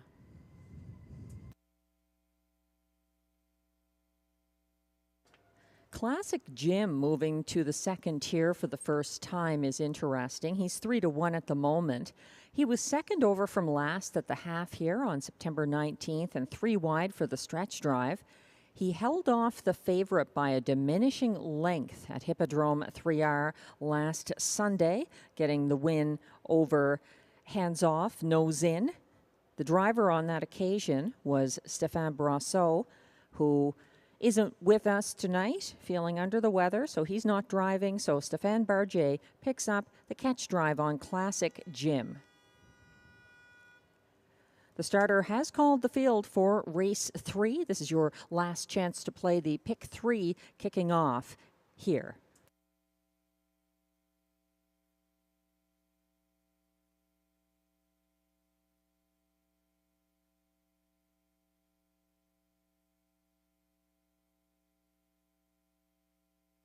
The Pacers are lining up. 1 is Little Cassara for Kyle Forgy. 2, Jenny Longlegs, Guy Gagnon. 3, Ma Diva is a judge's scratch. 4 is Pizzazz Hanover for Pascal Berube. 5, Monterey Jackie, Robert Shepard. 6, Bauer Power, Stefan Pouliot. 7, 364, Ryan Guy. 8, Rob for Darcy Clancy. And the trailer is 9, Classic Jim for Catch Driver, Stefan Bargier. They're still getting in place on the turn with Bauer Power lagging behind the rest. Also Classic Jim dropping back as the field is on the backstretch. They're off and pacing. Jenny Longlegs striding out ahead of Little Casara to take the early lead. But coming at her early, that's Monterey Jackie for Robert Shepard, soaring from mid-pack to take early command. Hot in pursuit, first over in second right now. That is Bauer Power. And caught outside, backing down now to fourth, Darcy Clancy with Rob. They go past the quarter in 27-4 with the 3-5 favorite Monterey Jackie up front leading the way, and following her from second, that is Bauer Power. Third is Jenny Longlegs. Fourth is Rob. Fifth, Little Casara.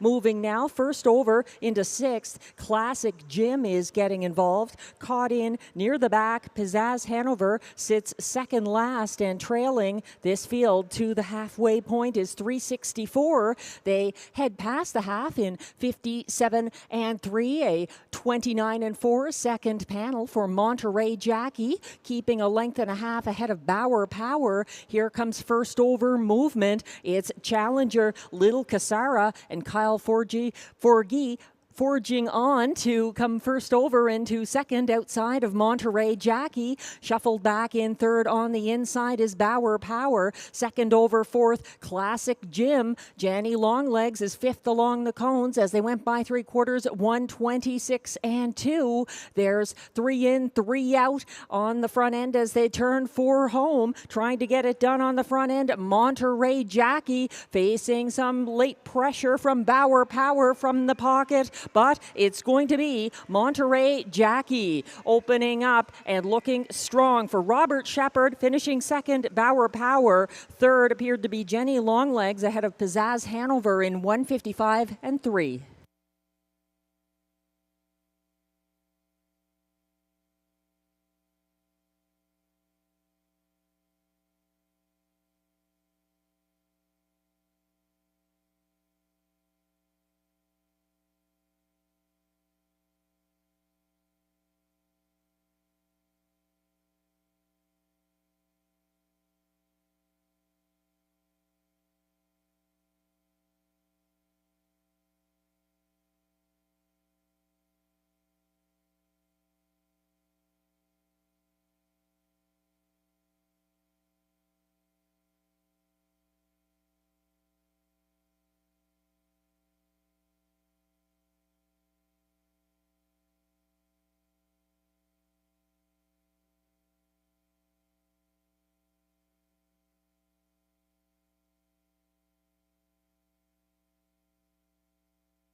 And results, unofficial results that is, are now posted for race 3 with 3-5 favorite number 5, Monterey Jackie, getting the job done for Robert Shepard.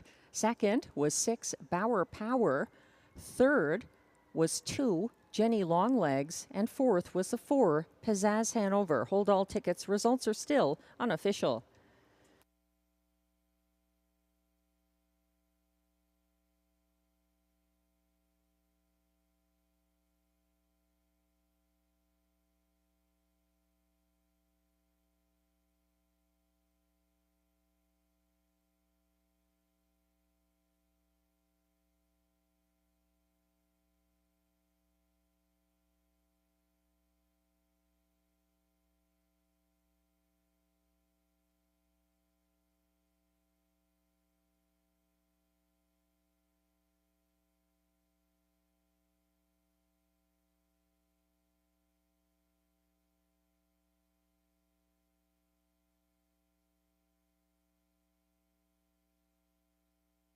Now coming back to the Rideau Carleton Winners Circle.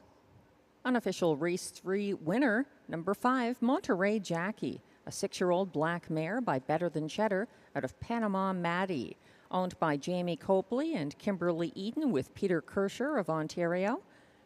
Monterey Jackie was bred by Catherine Flanagan of Ontario, trained by Mandy Archer, driven to victory by Robert Shepard. That's the second career win and a new lifetime mark of 155 and 3 for Monterey Jackie, a popular winning favorite at odds of 3 to 5.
And race 3 is now official.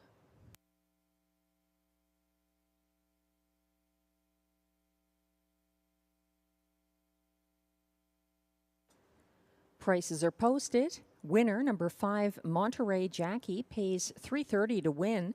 The $2 exactor 5.6 returns $24.70. The $1 triactor 5.62 pays $33.05, and it's $181.30 for the $1 superfecta 5.624 ticket.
The race 3 rundown is now on your screens. 1, Little Casara finished 8th.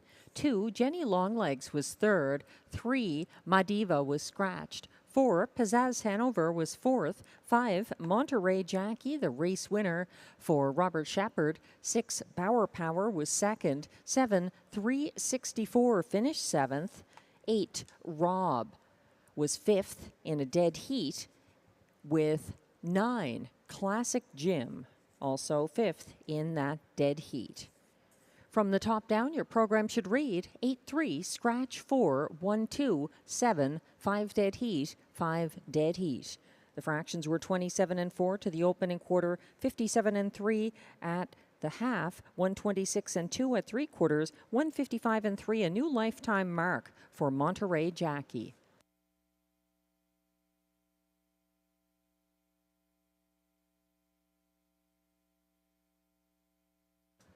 Coming up next is our Sunday night feature, the Preferred Handicap Pace for a purse of $10,000.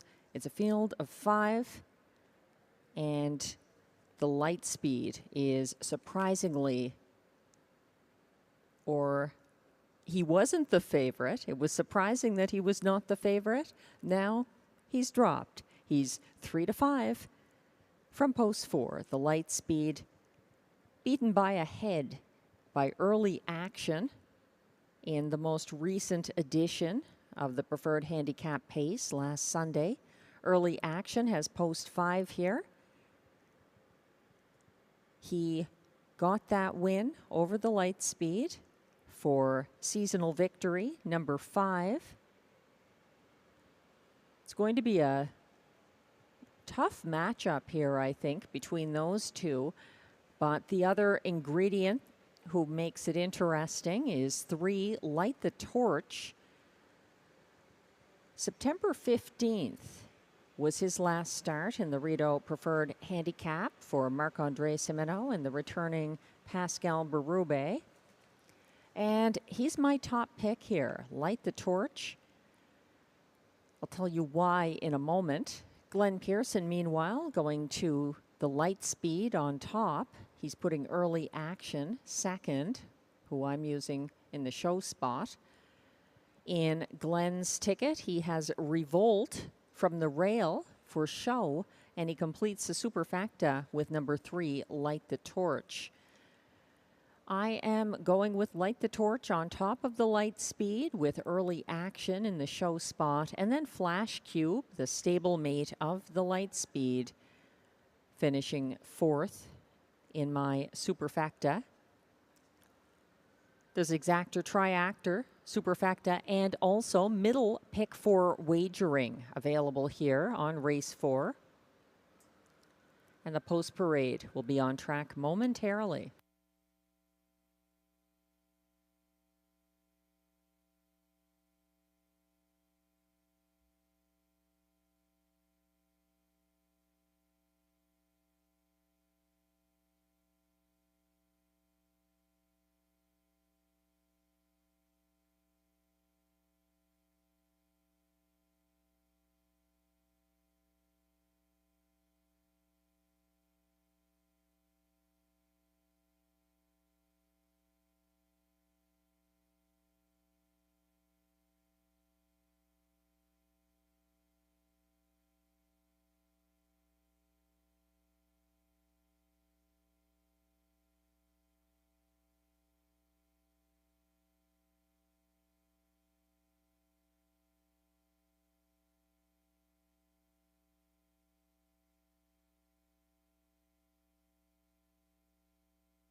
And the post parade is on track for race 4, the preferred handicap pace, with a purse of $10,000.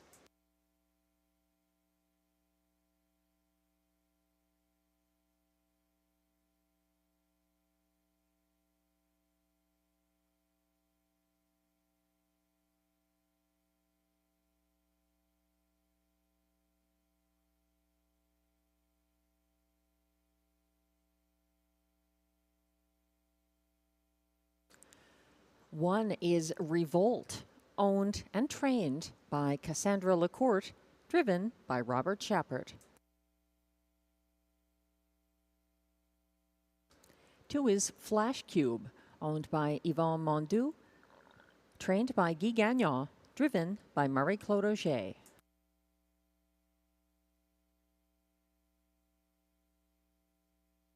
3 is Light the Torch, owned by trainer Marc-André Simoneau with Jean Fontaine, driven by Pascal Berube.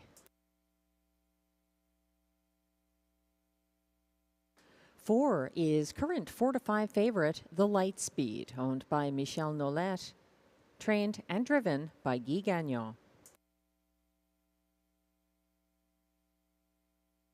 And completing the small but talented field from Post 5, Early Action, owned by Jamie Copley with Kimberly Eaton, trained by Mandy Archer, driven by Ryan Guy. That's the field for the preferred handicap pace, going behind the gate shortly. Exactor, Triactor, Superfecta, and middle pick 4 wagering available.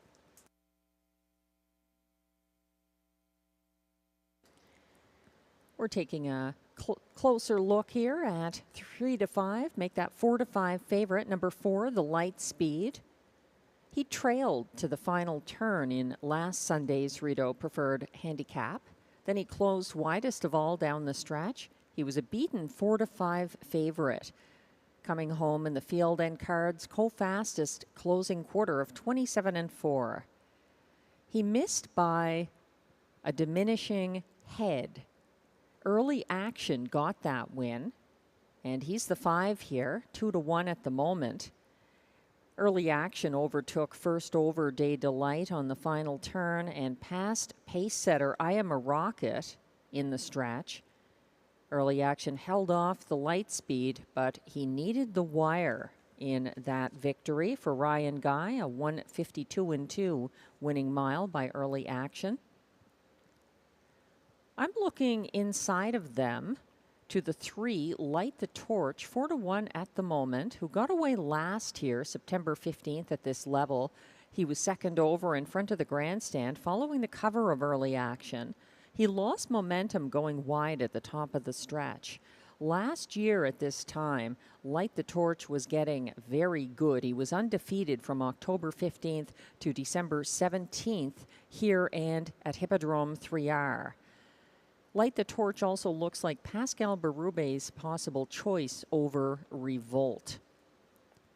Pascal Berube had the hot hands this afternoon at Hippodrome 3R, winning 6 races from 10 drives.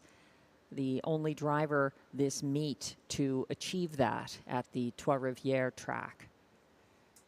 And on his birthday as well. Happy birthday, Pascal Berube.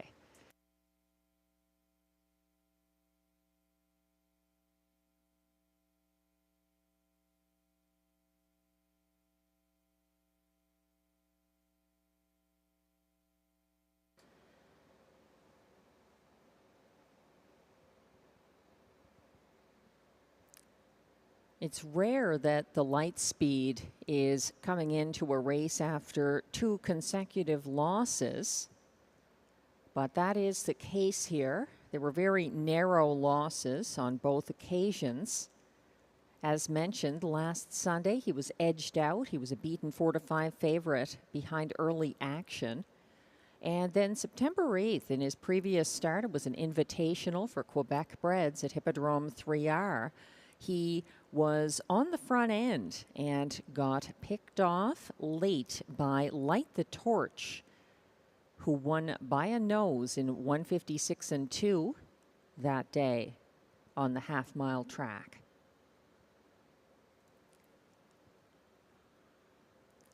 It's a competitive group.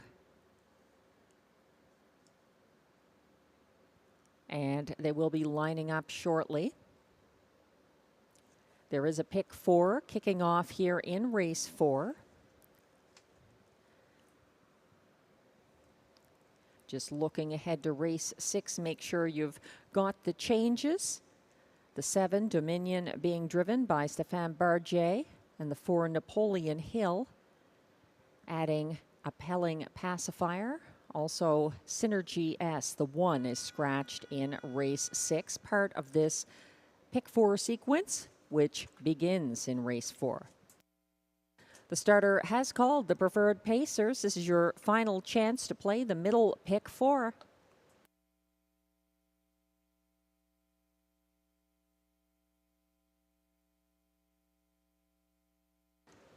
They're lining up for our Sunday night feature at Rideau Carleton. 1 is Revolt for Robert Shepard. 2, Flash Cube, Marie-Claude Auger. 3, Light the Torch, Pascal Berube.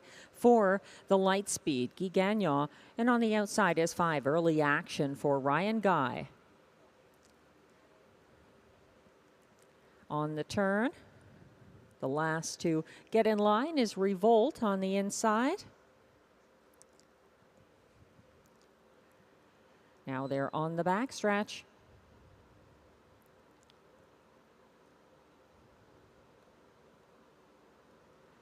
And they're off and pacing, and they are leaving aggressively, battling early. Light the Torch and the Light Speed sparring on the front end. The Light Speed on the outside is now surging ahead for Guy Gagnon to take control. That puts Light the Torch in the pocket. Following under tight lines early from third is Flash Cube as they circle to the opening quarter, 27 and 1. The 1-5 favorite, the Light Speed, is on the front end here for Guy Gagnon, keeping just ahead of Light the Torch, and Flash Cube sits third. Following him, Early Action is in fourth. At the back, it's Revolt. They're single file headed around that second turn. No one moving a muscle to go against the mighty leader, the Light Speed, who has things his way on the front end this week and reaches the half in 57 flat.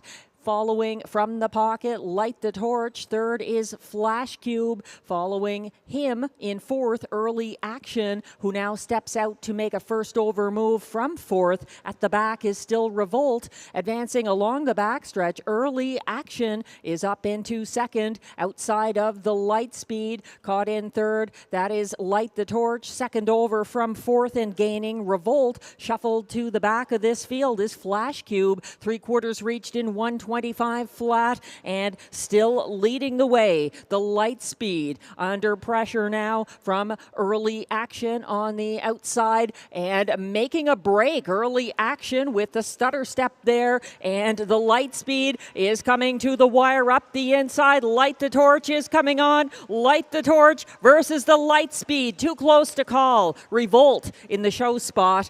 153 flat.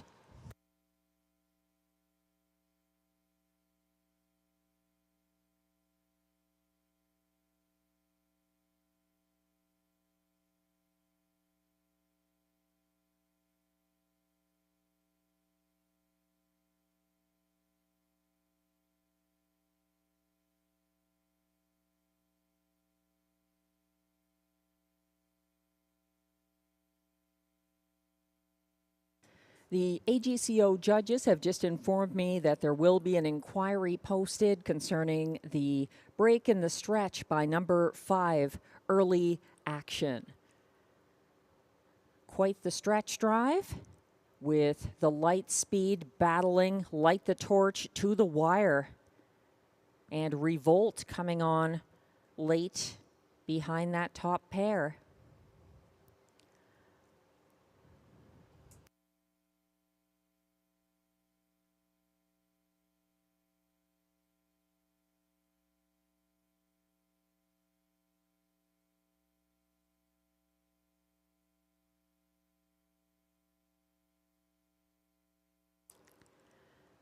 Unofficial results are now posted for the Light Speed. is the race winner, a winning 1-5 favorite for Guy Gagnon. Over 3, Light the Torch, second. Third was the 1, Revolt. Finishing fourth was 5, Early Action, but he is the subject of the current inquiry concerning his break in the stretch. Hold all tickets, results are still unofficial.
Now returning to the Rideau Carleton Winner's Circle.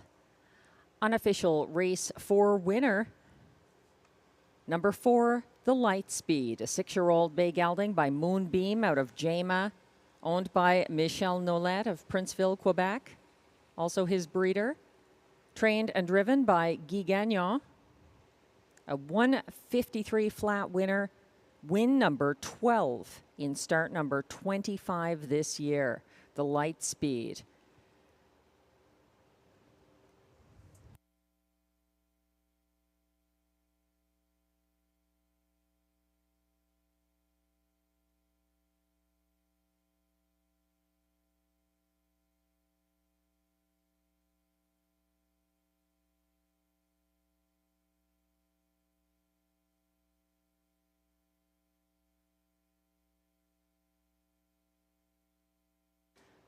What a rivalry between the top two. The Lightspeed coming out ahead of Light the Torch by a narrow margin. Revolt coming on for show.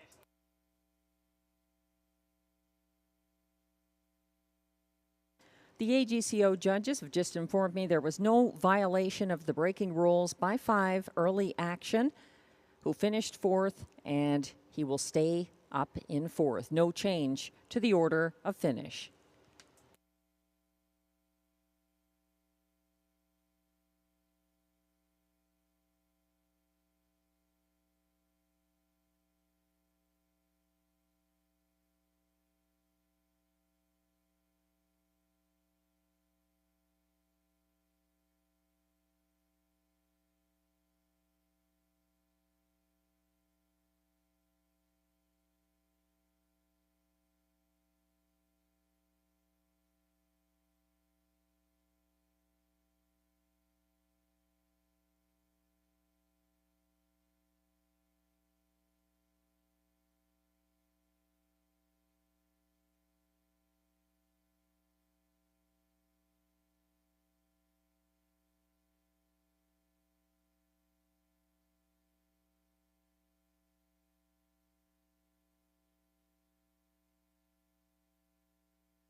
And results are official and prices are posted for race 4. Number 4, the Lightspeed, pays $260 to win. The $2 exactor 4-3 combination pays $21.70.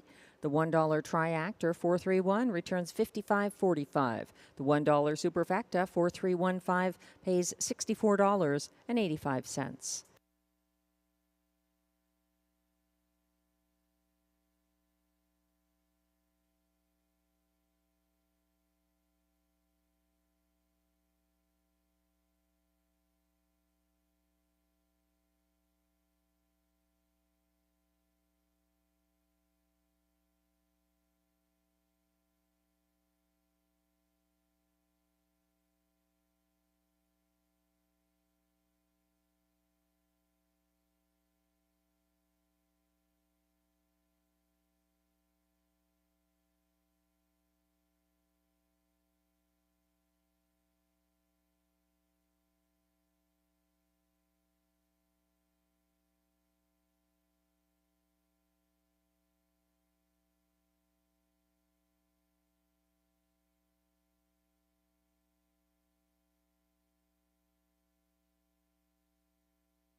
And the race 4 rundown is now on your screens. 1, Revolt was third.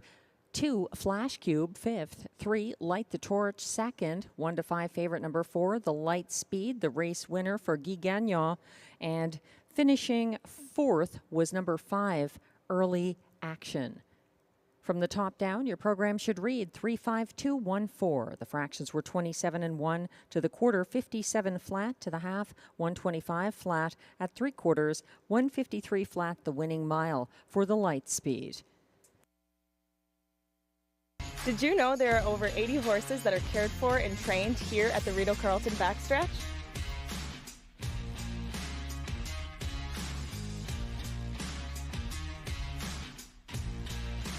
No live races? We still got you covered. Watch and wager on races all across North America 7 days a week. How much does it cost to play? It's free. Why would you pay to play?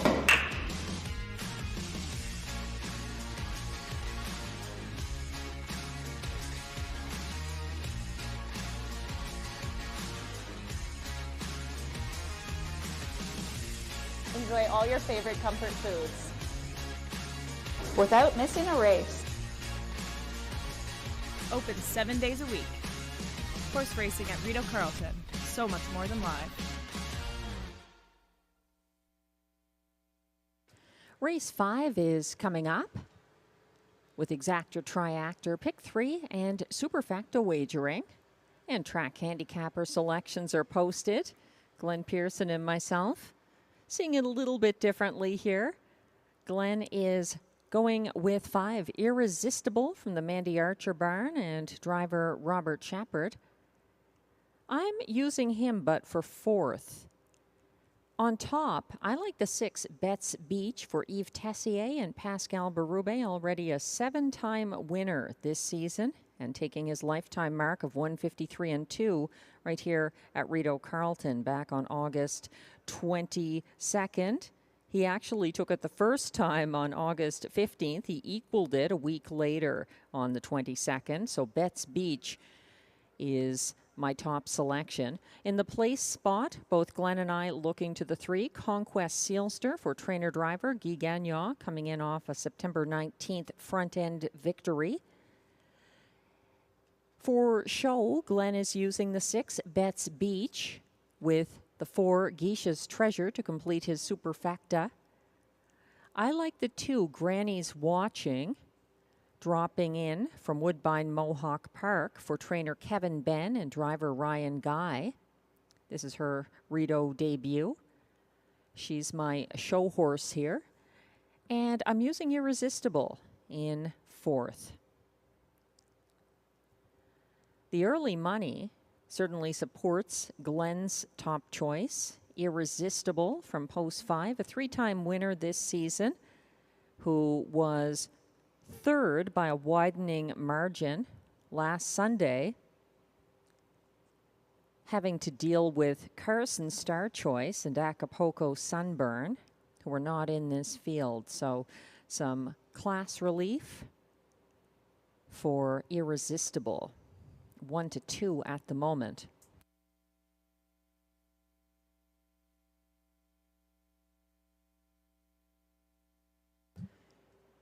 As we wait for the post parade to come on track for race 5, I'll mention my rationale for Betts Beach from post 6, currently 9 to 2 at the moment. He landed single file 3rd behind the pace setter Acapulco Sunburn on the first turn here last Sunday.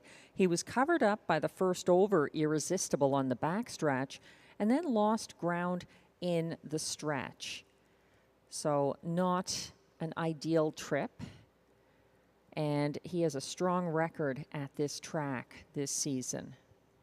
Betts Beach from post 6, currently 9 to 2. Granny's Watching is a little bit of a wild card. She's 6 to 1 from post 2. She's the only filly in the field and one of 2 3-year-olds taking on 4-year-olds here. But she looks like Ryan Guy's possible choice over Irresistible. Ryan Guy drove Irresistible to that show finish last Sunday. Granny's Watching had her best results at 5/8 mile Georgian Downs this summer. She got away 6th on September 20th at Mohawk and was caught in on the final turn. Irresistible continuing to get parimutuel support here.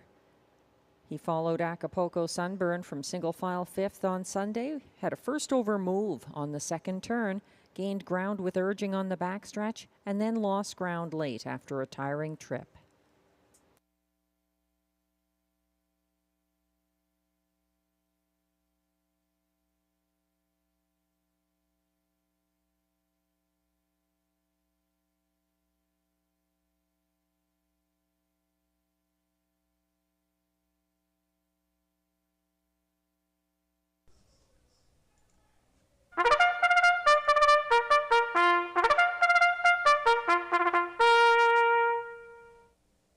The post parade is coming on track for race 5.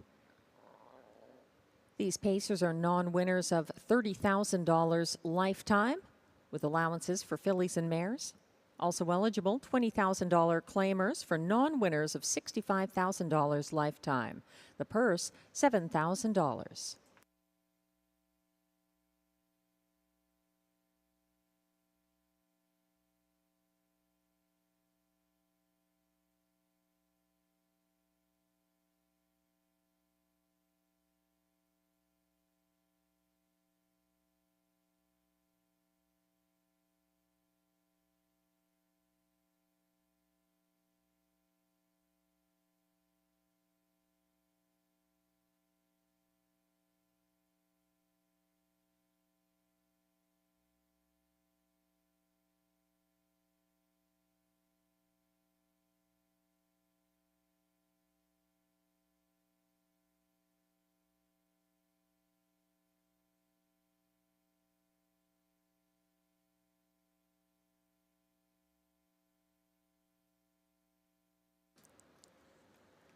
Leading the post parade is 1 La Barbe, owned by a numbered Canadian corporation, trained and driven by Claude LaRose.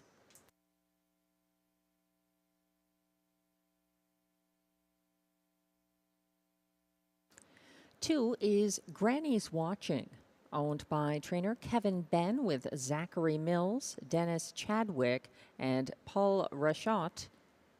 Ryan Guy does the driving.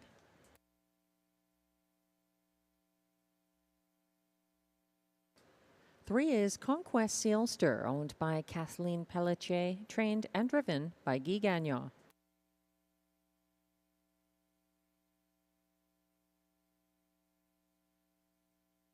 Four is Geisha's Treasure, owned by trainer Vic Putty with Limco Incorporated, driven by Jimmy Gagnon.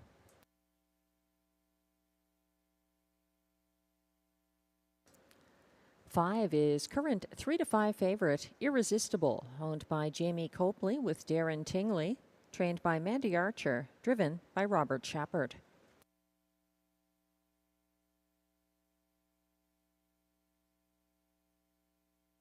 And completing this field from post 6, Betts Beach, owned by Gina Bragagnolo with Jean Allaire and trainer Yves Tessier. Pascal Berube drives. That's your field for race 5. There were no changes. Race 5 features exactor, triactor, superfecta, and pick 3 wagering.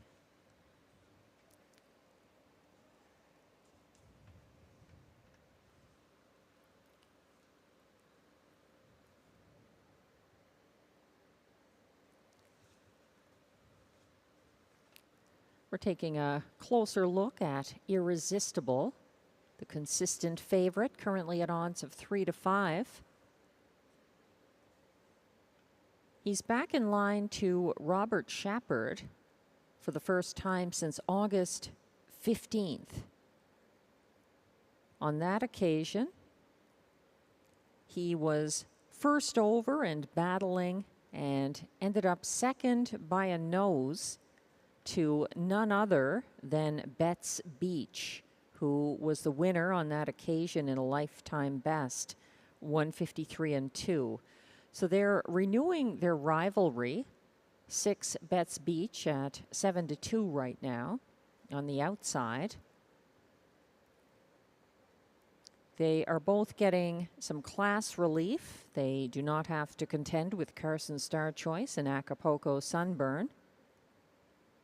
Irresistible was 3rd and Betts Beach was 4th against those powerful rivals here last Sunday. Both of them paced a very quick last quarter. Irresistible, a 28-1 closing panel. Betts Beach just 1/5 of a second slower, 28-2.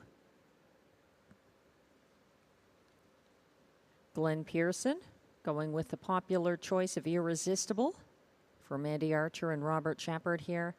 And at 3-1, Betts Beach seems like a good bet to me. Far from a sure thing.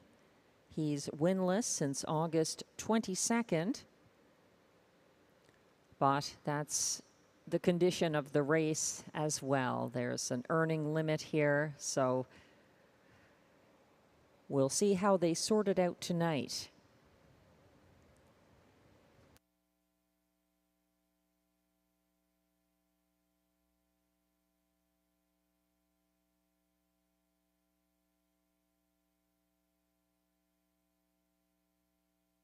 Another reminder for those enjoying their Sunday night harness racing. It's a beautiful summer-like night. Next Sunday, October 6th, we will not be hosting live racing. There's another event happening at the track. So that card has been moved to Tuesday, October 8th with a post time of 6:30 p.m. Again, that race date next Sunday, the 6th, has been moved to Tuesday, October 8th. Same post time, though, 6:30 at Rideau Carleton. They'll be going behind the gate shortly for race 5. Strong support continues for number 5, Irresistible, 6-5 favorite.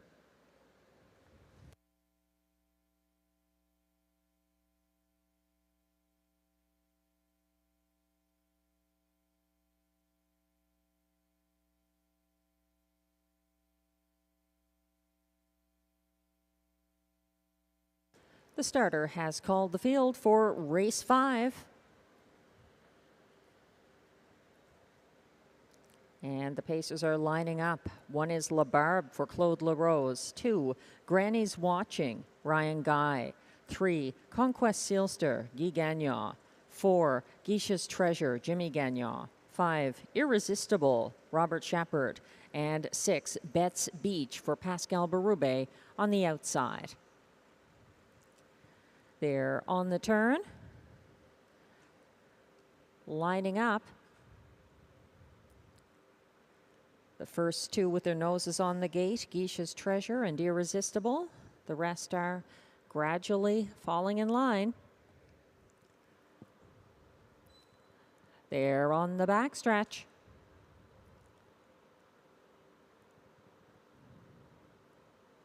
They're off and pacing with a staggered start for Betts Beach at the back of the field. Leaving between horses, Conquest Sealster grabs the lead for Guy Gagnon. Coming after him early is Irresistible, who moves right on past to grab the lead on the first turn. That puts Conquest Sealster in the pocket. 2 lengths behind him in third, La Barbe. And then further back, that is Jimmy Gagnon with Geisha's Treasure. 27-3, another fast opening quarter here tonight. Opening up on the front end by 4 lengths in front of the grandstand, Irresistible and Robert Shepard. Conquest Sealster loosely in the pocket. Then it's La Barbe third, following from fourth on the inside, Geisha's Treasure. Starting up, first over from the back and thinking better of it, Granny's Watching, and the trailer is Betts Beach. They're single file to the halfway point, 56-4. Irresistible leading the way. He's shadowed by a tightening Conquest Sealster in second. LaBarbe is still third. It's 2 lengths back to fourth. Geisha's Treasure moving first over from fifth now. The filly Granny's Watching trying to get underway on the backstretch, and following her stalling cover from last, Betts Beach. They approach 3/4, still led by Irresistible. 1:24 and 2 the clocking. Stepping out from the pocket now, Conquest Sealster and Guy Gagnon going to take their shot. Coming after the leader, Irresistible trying to bottom out the field and leading the way down the stretch. Next closest is Conquest Sealster in the battle to the wire. It's not much of a battle as Irresistible proves too good by a widening 3 lengths at the finish over Conquest Sealster. Betts Beach up for show ahead of LaBarbe in 1:52 and 3.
Unofficial results are posted for race 5.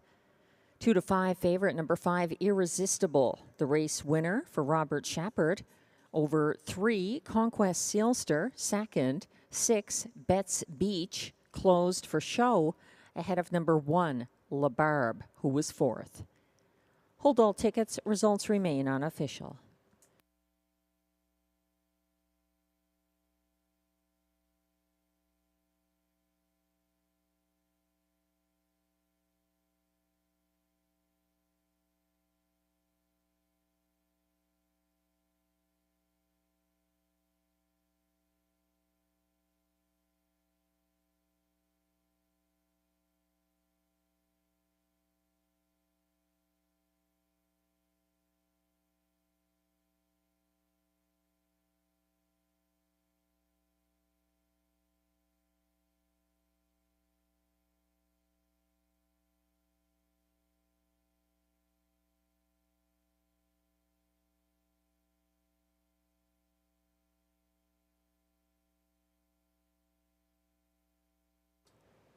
Now coming back to the Rideau Carleton Winner's Circle. Unofficial race 5 winner, number 5, Irresistible. A 4-year-old bay gelding by Better's Delight out of Izzy Hanover, owned by Jamie Copley of Kenmore, Ontario, with Darren Tingley of Wendover, Ontario. Irresistible was bred by Marvin Katz and Sam Goldband, with Al Libfeld, all of Ontario. Trained by Mandy Archer. Driven to victory by Robert Shepard in a new lifetime mark, 1:52 and 3. That's the 4th seasonal victory for Irresistible. A 2 to 5 winning favorite.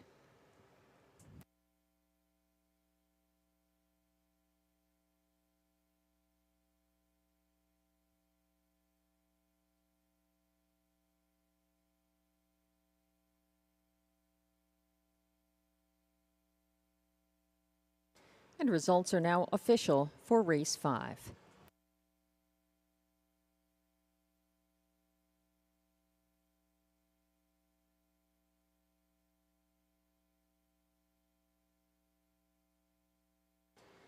Five, Irresistible returns $2.80 to win.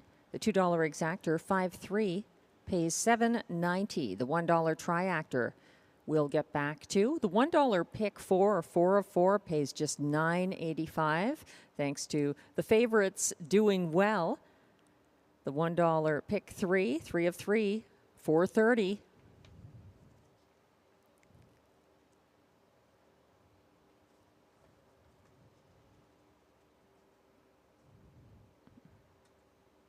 That triactor, $1 ticket, 536, pays $10.15, and it's $61.25 for the $1 superfecta, 5361.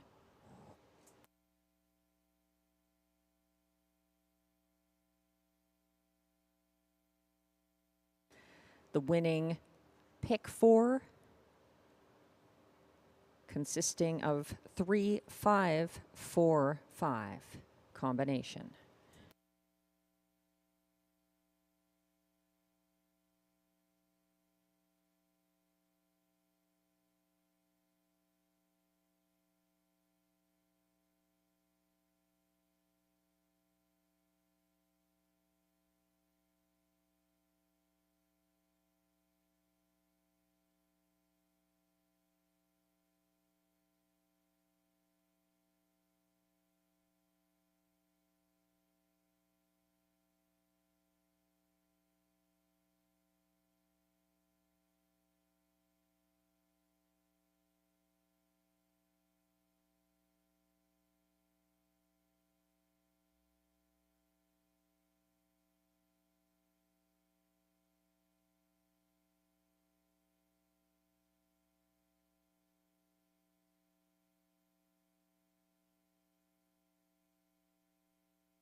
The race 5 rundown is now posted. 1, LaBarbe was 4th. 2, Granny's Watching 6th. 3, Conquest Sealster 2nd. 4, Geisha's Treasure was 5th. 5, Irresistible, the race winner for Robert Shepard.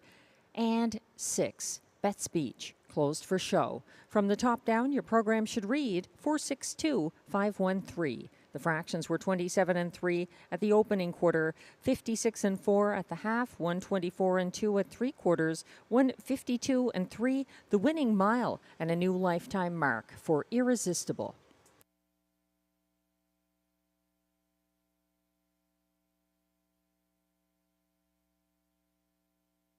Race 6 is coming up. We're switching over to the trot. There's Exactor, Triactor, Super High 5, and the one and only Pick 5.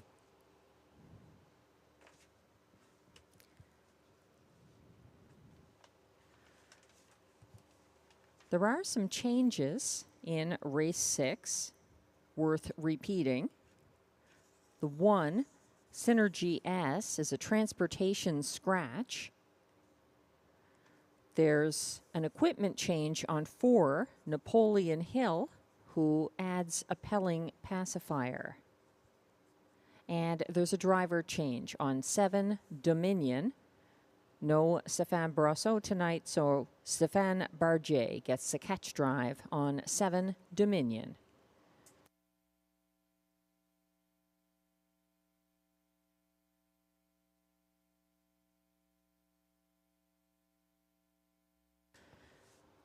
Glenn Pearson and I both agree on Bandura as the top choice here.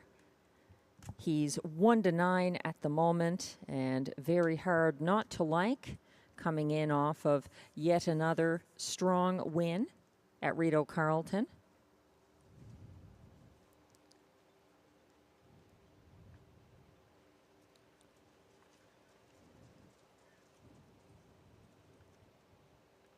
The favorites have been doing quite well so far this card.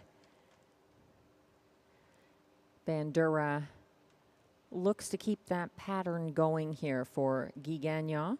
The 6 is 1-9. I think there are some here who, with the right trip, could prove a threat, though. We'll discuss them after the post parade. Now coming on track for Rideau Carleton Race 6.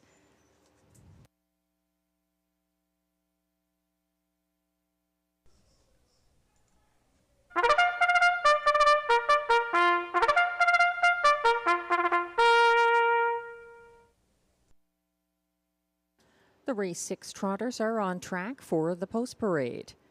They are non-winners of $12,500 or 2 races lifetime, with non-winners of a race drawing inside and allowances for fillies and mares. The purse is $6,200.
And the post parade is on track for race 6. 1, Synergy S is a judge's scratch transportation.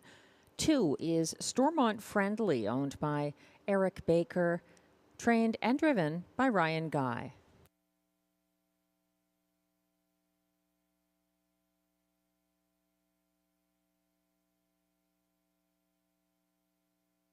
Three is Southwind Mac, owned by trainer Jeremy Marcotte, driven by Pascal Berube.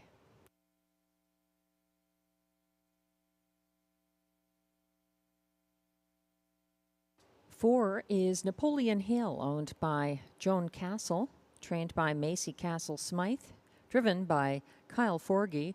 And note that Napoleon Hill adds a Pelling pacifier tonight.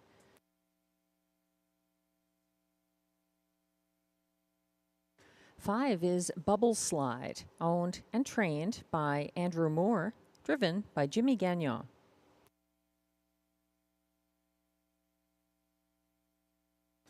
Six is 1-5 current favorite Bandura, owned by Eric Nocini with Clement Saint-Onge, Martin Pouliot, and Paul Levine, trained and driven by Guy Gagnon.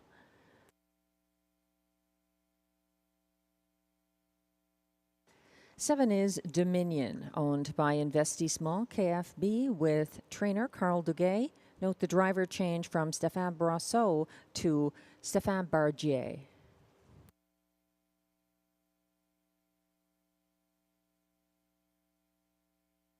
Completing the field from post 8, Global Money, owned by Nicole Beauvais-Gertner, trained and driven by Pierre Beauvais.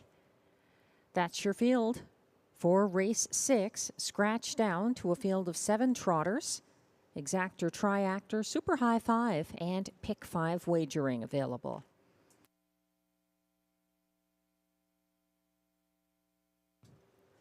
At 1-5, Bandura continues as a steady favorite.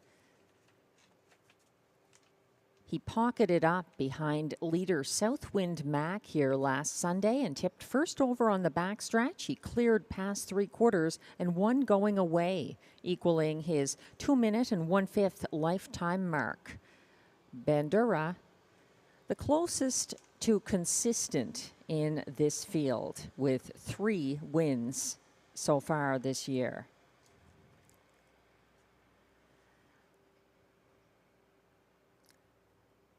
The 2 Stormont Friendly is interesting. She made a good debut here on September 22nd. She took back to near last, starting from the rail last Sunday. She was second over from 7th at the half, following the first over Orly's Angel on the backstretch. She made a break near 3/4, but what happened after that impressed me. Stormont Friendly re-rallied late, closing in the field's fastest last quarter, 30-1 for trainer-driver Ryan Guy. She's winless, but could be getting closer after that strong late rally. Another I'd be watching here is 5 Bubble Slide, getting some post relief after back-to-back post-8 starts. Bubble Slide was first over 4th on the first turn and got parked in her most recent start.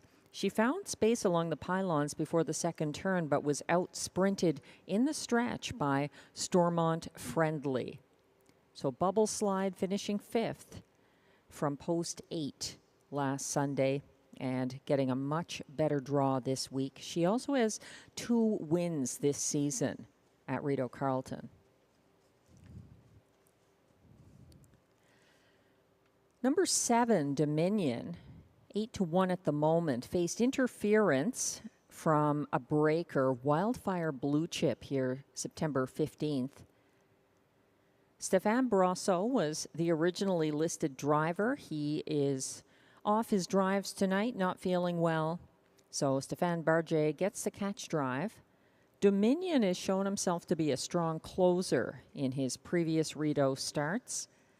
With a different post and Brosseau driving, I would take him a little more seriously perhaps, but post 7, tough to overcome for Dominion. The other I'd be watching here, he's 11-1 at the moment, but early leader last Sunday, number 3, Southwind Mac, couldn't gain ground on Bandura in the stretch, but it was a promising effort from the 2-year-old in his second Rideau start since returning from Woodbine Mohawk Park. That's the 3, Southwind Mac.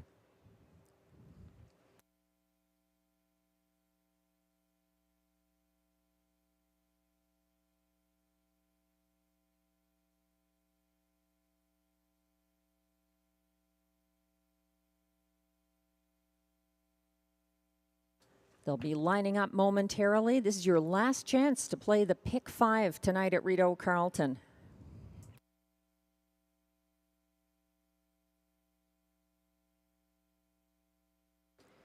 And the starter has called the field for race 6. And they're lining up. And we welcome our bettors from California. 1, Synergy S is scratched. 2 is Stormont Friendly for Ryan Guy. 3, Southwind Mac, Pascal Berube. 4, Napoleon Hill, Kyle Forgy. 5, Bubble Slide, Jimmy Gagnon. 6, Bandura, Guy Gagnon. 7, Dominion for catch driver, Stéphane Barget. And furthest out is 8, Global Money for Pierre Beauvais. They're on the turn.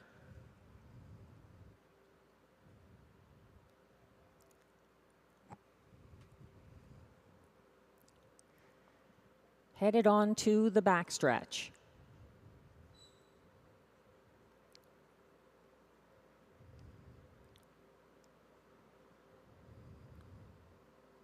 They're off and trotting, and a staggered start with 3 of them taken to the back of the field. Stormont Friendly, Dominion, and Global Money. Meanwhile, on the front end, an early battle brewing, and Bubble Slide is taking command for Jimmy Gagnon. That puts Southwind Mac in the pocket in the early going. Bandura, the big favorite, sits third. Following from fourth is Napoleon Hill. Then further back now in fifth, having caught up, that is Dominion. They go by the quarter in 29-3, a leisurely opening quarter, and up front leading the way at the moment is Bubble Slide for Jimmy Gagnon. She keeps a length and a half ahead of Southwind Mac from third. Bandura watches and waits. Fourth, Napoleon Hill. Fifth, Dominion, looking to step out now from second last, Global Money, and trailing this field in the early going, Stormont Friendly. They reach the halfway point in 1 minute and 1/5 with Bubble Slide keeping well ahead of next closest Southwind Mac. But here comes Bandura, his first over move, carrying him into second on the backstretch, coming after Bubble Slide.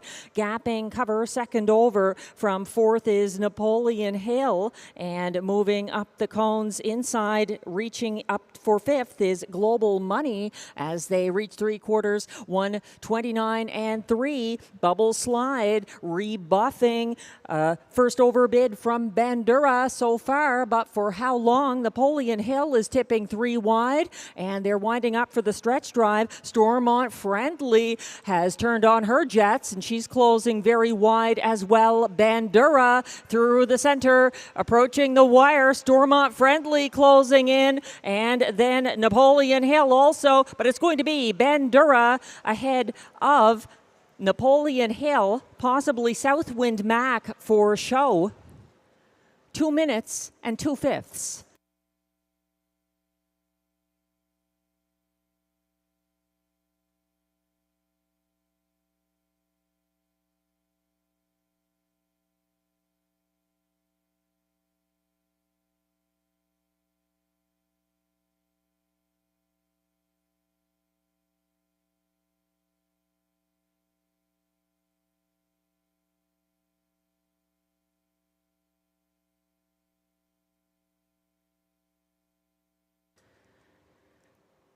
Bandura prevails for Guy Gagnon, holding off several closers, including an impressive Napoleon Hill up for place there.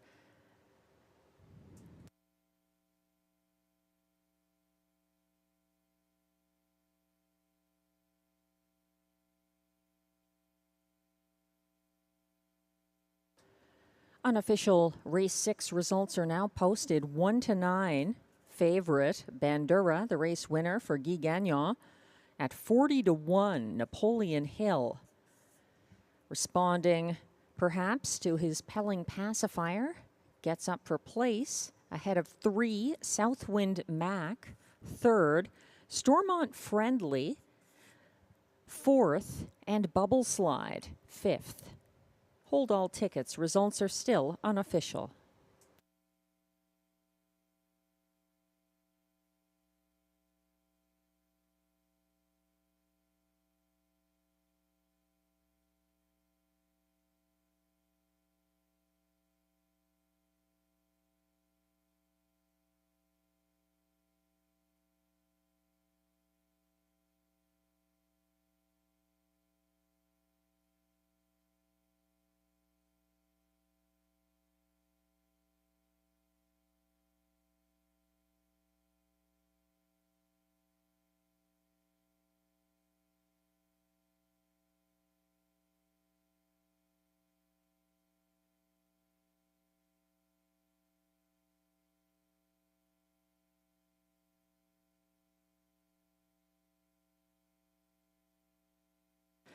Now returning to the Rideau Carleton Winner's Circle.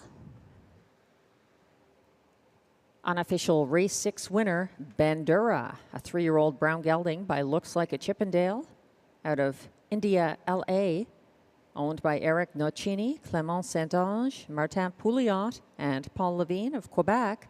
Bandura was bred by Eric Nocini. trained and driven by Guy Gagnon. That's a 4th career victory for Bandura, who just misses equaling his lifetime mark, winning in 2 minutes and 2/5.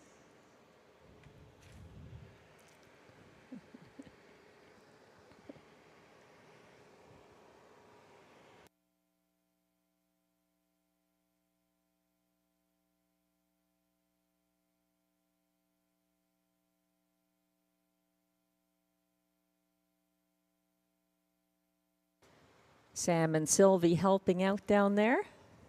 Hello.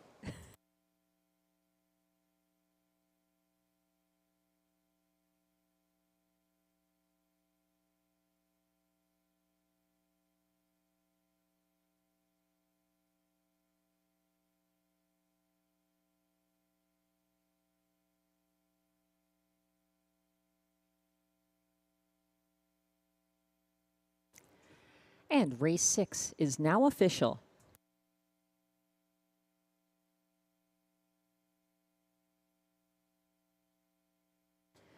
Prices are posted. Number 6, Bandura, returns $2.10 to win. The $2 exactor, 6-4, pays $51.50. It's $61.35 for the $1 triactor, 6-4-3 combination, and the 20-cent super high five, 6-4-3-2-5, returns $185.86.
The race 6 rundown is now on your screens. 1, Synergy S was a judge's scratch. 2, Stormont Friendly finished 4th. 3, Southwind Mac was 3rd. 4, Napoleon Hill was 2nd. 5, Bubble Slide was 5th. 6, Bandura was a winning 1-9 favorite for Guy Gagnon. 7, Dominion finished 7th, and 8, Global Money was 6th. From the top down, your program should read Scratch 432-5176. The fractions were 29 and 3 to the opening quarter, 1 minute and 1/5 at the half.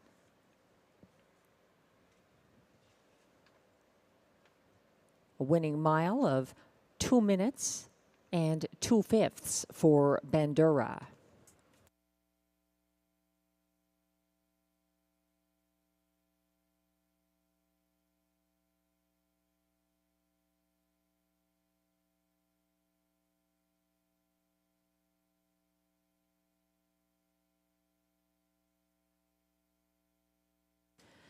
Race 7 is coming up next here at Rideau Carleton. Exactor, Triactor, Superfecta, and late pick for wagering.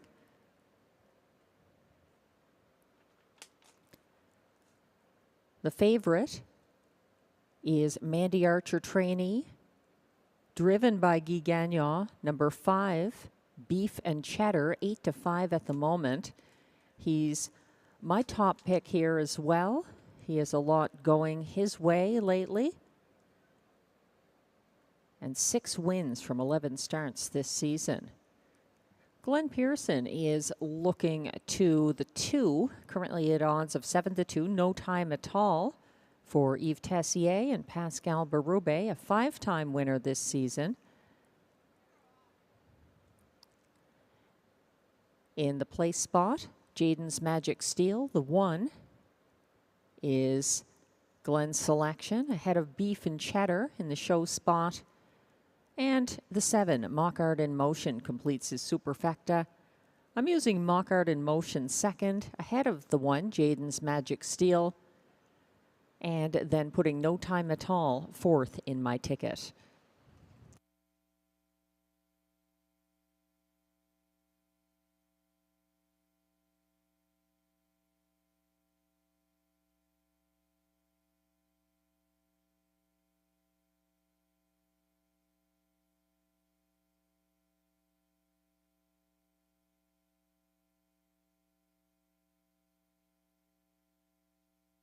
As we wait for the post parade to come on track for race 7, just another reminder about the Saturday night trackside simulcast lounge handicapping contest with Tammy Forgy last night.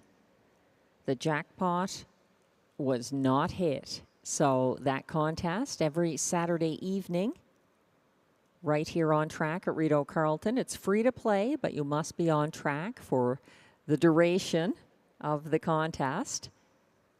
And the jackpot has now reached $1,100.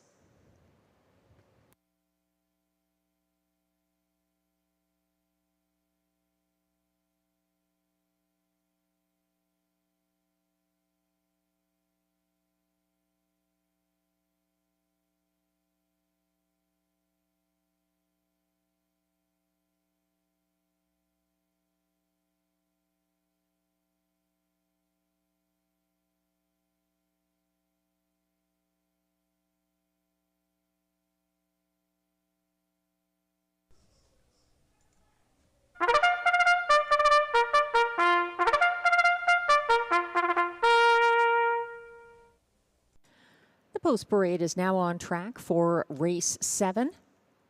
These pacers are non-winners of $2,000 in their last 5 starts, with non-winners of a race this year allowed $500. Also eligible, $10,500 claimers. They compete for a purse of $6,000.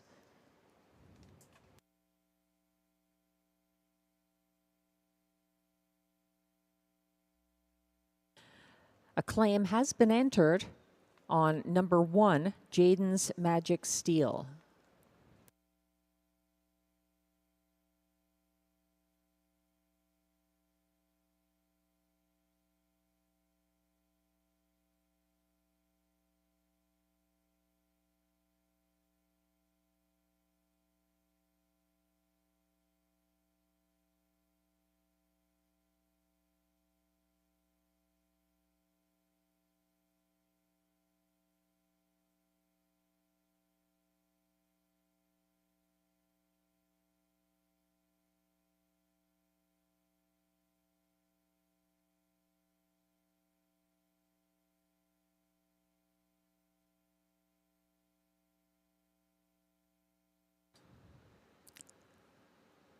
Leading the post parade, 2, No Time at All, owned by Jean Allaire with Gina Bragagnolo and trainer Yves Tessier.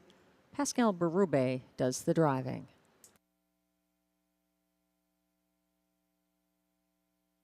3 is Woodmere Gaelic, owned by Antonio DeMario with Antonio Belfiore, trained by Steve Bellil, driven by Jeff Taylor.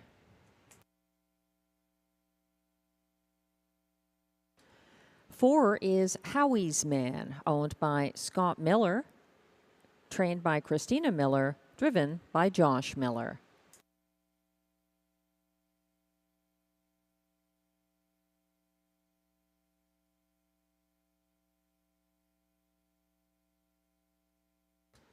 Five, Beef and Cheddar is the current 3-2 favorite. He's owned by Jamie Copley, Kimberly Eaton, Darren Tingley, and Dwayne Tingley. Trained by Mandy Archer, driven by Guy Gagnon.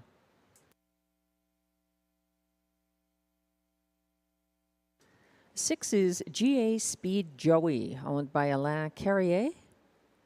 Trained by Isabelle Darvaux, driven by Robert Shepard.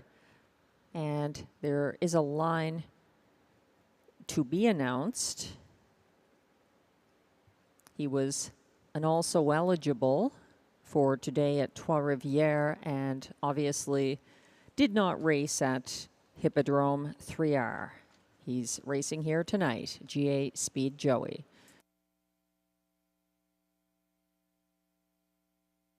Here's the 1, Jaden's Magic Steel, with a claim entered. He is owned by trainer-driver Jason Gilchrist.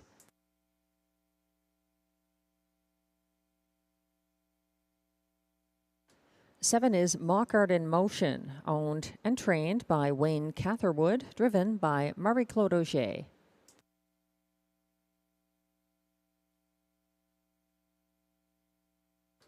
8 is Probert's Legacy, owned by Desjardins Noro Stable, with trainer Marc-André Simoneau. Michel Legacy is in the bike.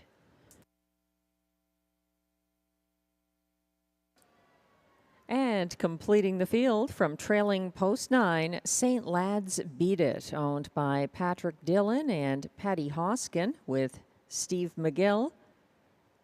Patrick Dillon trains. Ryan Guy is in the sulky.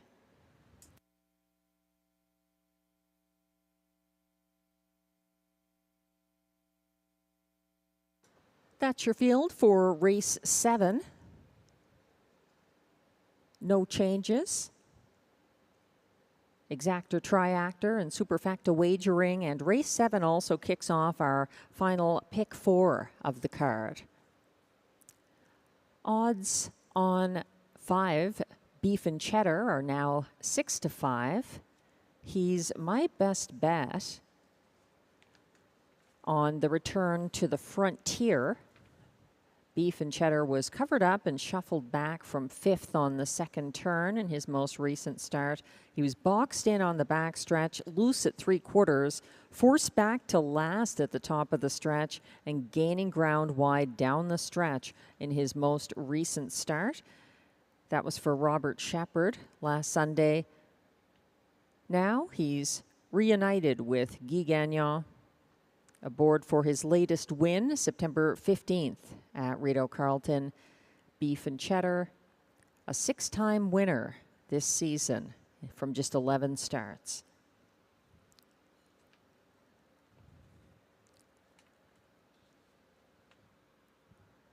Other possibilities here. I'm surprised by the 14-1 odds on number 7, Mockart in Motion, who stepped out second over from 6th in front of the Rideau Grandstand last Sunday.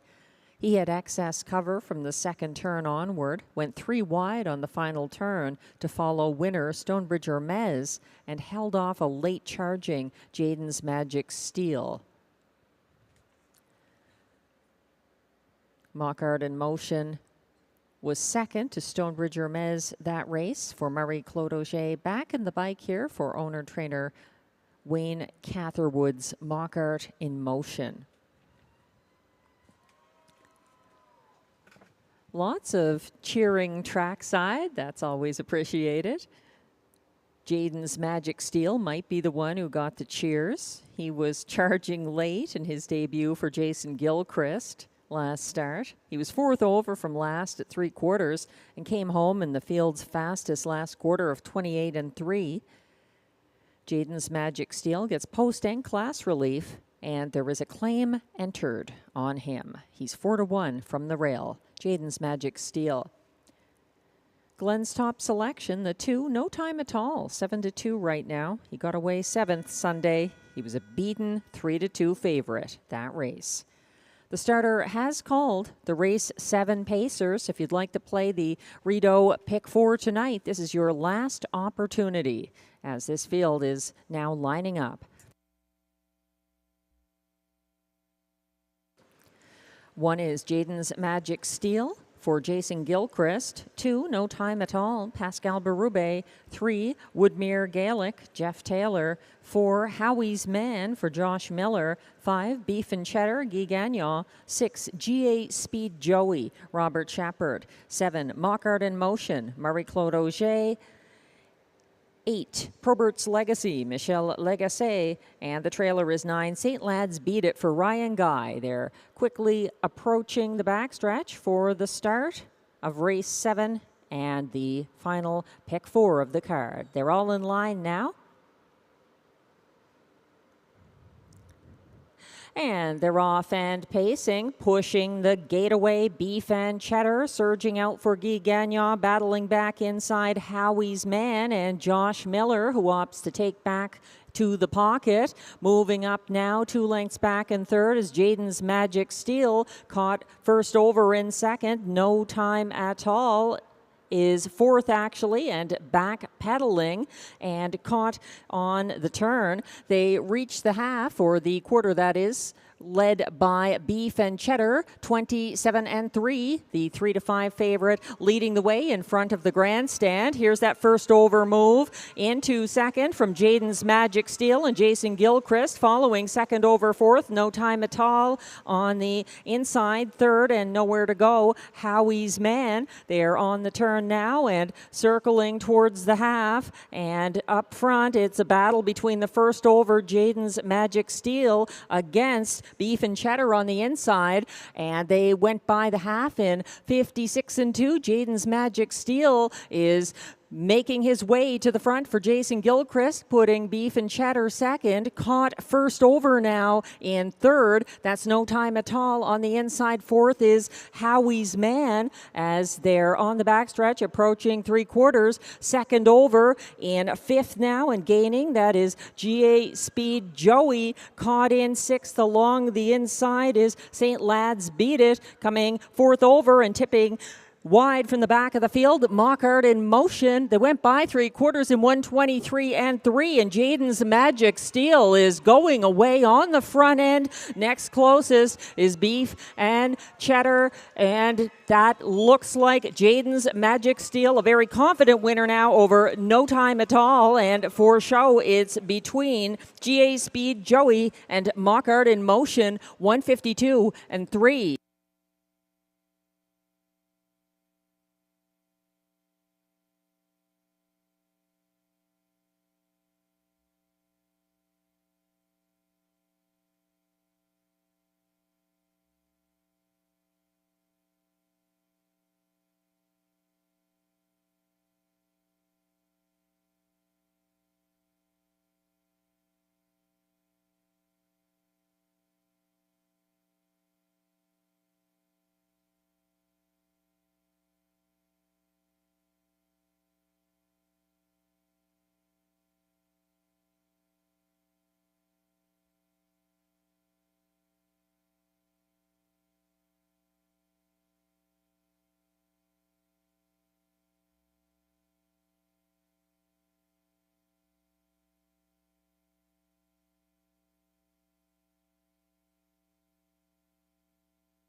Race 7 unofficial results are now posted. 1, Jaden's Magic Steel, a 3-1 winner for Jason Gilchrist. Second was 2, no time at all. Third was 7, Mock Art in Motion at odds of 25 to 1, edging out 6, GA Speed Joey, who was fourth, also at odds of 25 to 1. Hold all tickets. Results are unofficial.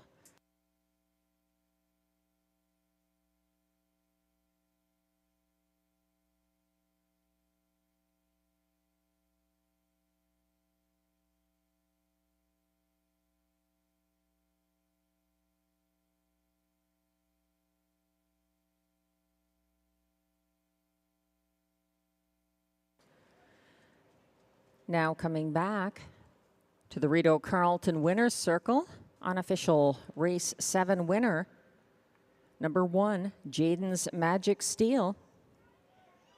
A 6-year-old bay gelding by Steelhead Hanover out of Meridian Magic, owned, trained, and driven by Jason Gilchrist of Prescott, Ontario. Jaden's Magic Steel was bred by Barry and Reuben Martin of Sydney, Nova Scotia. That's his fastest win this season, 1:52.3 for win number 6 of the year. Jaden's Magic Steel. A claim was entered. Congratulations to Jason Gilchrist and Jaden's Magic Steel.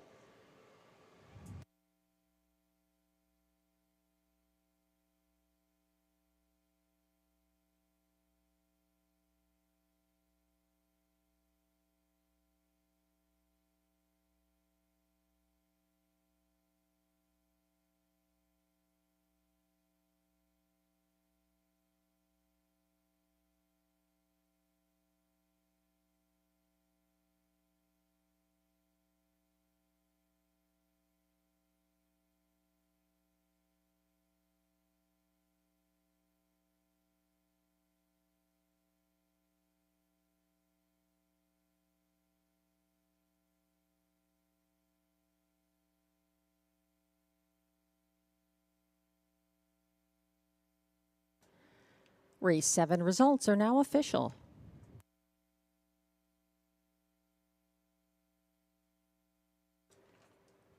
Prices are posted. Number 1, Jaden's Magic Steel returns $8 to win. The $2 exactor 1-2 pays $24.60. The $1 pick 4 ending here, 4 of 4, $14.75. 10-10 for 3 of 3 in the $1 pick 3 ending here. The 20-cent pick 4, 4 of 4, just $2.95. Some popular horses winning tonight. 4, 5, 6, 1, the winning sequence for the pick 4. The $1 superfecta here, 1276, returns $408.60.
The race 7 rundown is now on your screens. 1, Jaden's Magic Steel, the race winner for Jason Gilchrist in his first seasonal driving win at Rideau Carleton. Congratulations. 2, No Time at All was second. 3, Woodmere Gaelic, 7th. 4, Howie's Man, 8th. 3 to 5 favorite, number 5, Beef and Cheddar, was 9th.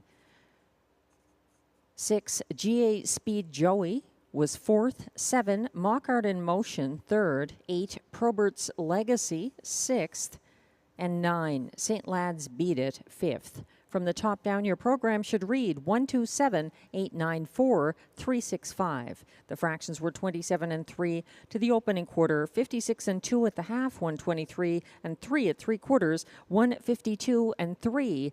The seasonal best. Winning mile for Jaden's Magic Steel.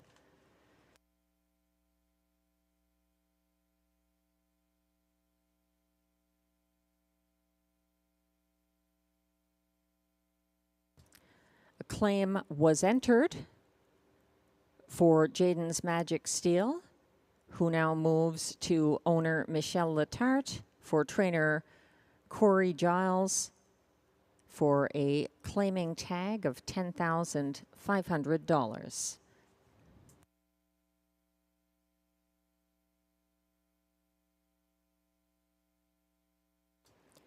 Race 8 is coming up next. Exactor, Triactor, Superfecta, and late pick 3 wagering. There was a driver change on 2. Gaudreau bets off, going from Stéphane Brosseau to Robert Shepard. There's also a scratch. Number 5, Destiny Road, is a judge's scratch. Transportation from race 8.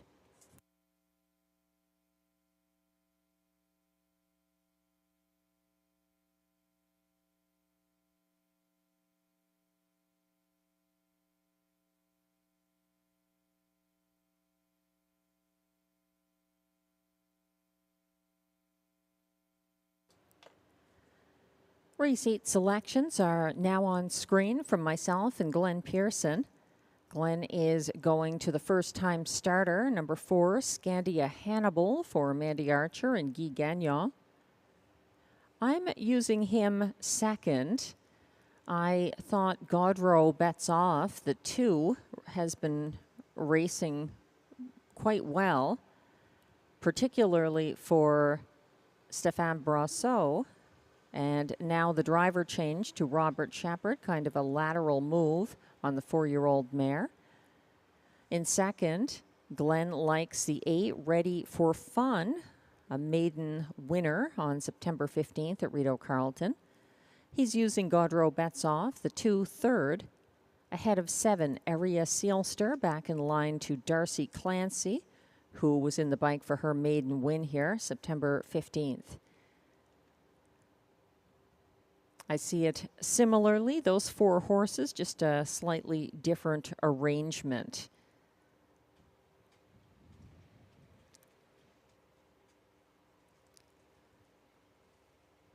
They'll be coming on track shortly for the race 8 post parade.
And the post parade is now coming on track for race 8. These pacers are Non-winners of $4,000 or a race lifetime. Allowances for fillies and mares, the purse is $5,600.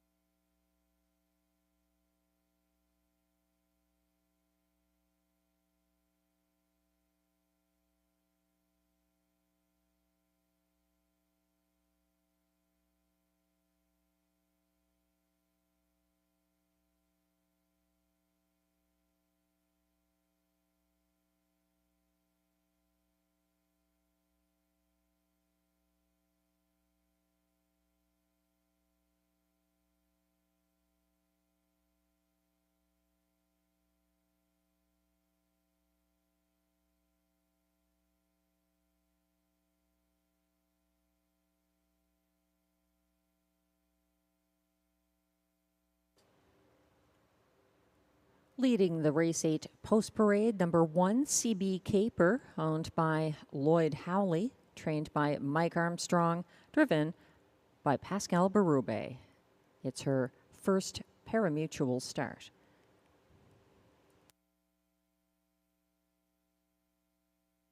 Two is Godreau Bets Off, owned by Michel Ouimet, who also trains. There's a driver change from Stéphane Brasseau to Robert Shepard.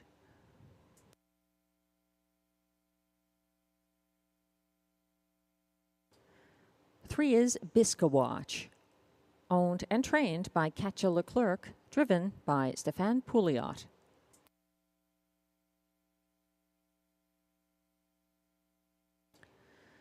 Making his first lifetime start, number 4, Scandia Hannibal, the current 1-2 favorite, owned by Jamie Copley, trained by Mandy Archer, and driven by Guy Gagnon.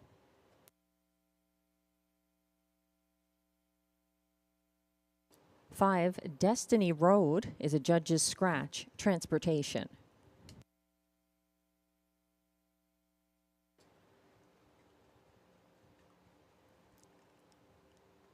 Six is Muktuk Annie, owned by Dean Larkin, trained by Emily Vino, driven by Ryan Guy. She's also making her first lifetime start. 7 is Aria Sealster, owned by Kelly Scott, trained and driven by Darcy Clancy.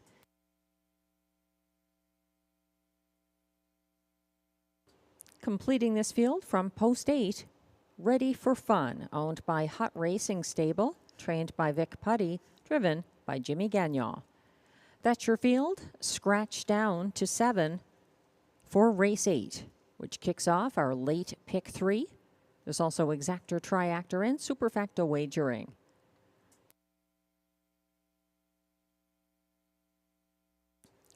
At 4-5 from post 4, Scandia Hannibal is the favorite here. He was a going-away winner over 2 pacers and 1 trotter in a qualifier last Sunday, his first and only qualifier. This is his career debut.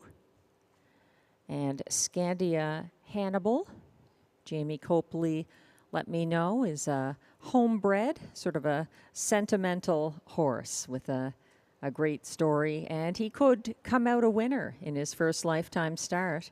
The betting public certainly believes in him.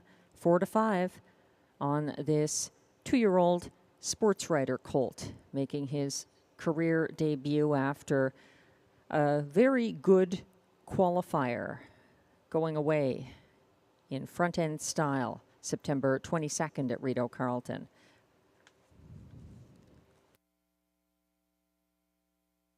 Favorites have been having a strong night. Unusually strong, I would even say, at Rideau Carleton, as evidenced by the lower returns on the pick 4 than we usually see at this track. My top choice here is the 2, Godreau Bets Off, 7-2 at the moment. This is one of the older mares in the field. There were 2 4-year-old mares here, Aria Sealster and Godreau Bets Off. And what I liked about her was she had 2 front-end victories at Hippodrome 3R for Stéphane Brasseau. He isn't driving tonight. he is not here, not feeling well tonight. But Robert Shepard, a good option as a catch driver for Gaudreau bets off after she paced her fastest ever mile, 1:58.2 at Hippodrome 3R. She also gets some class and post relief here, and she's drifted up 9-2 at the moment on Gaudreau bets off.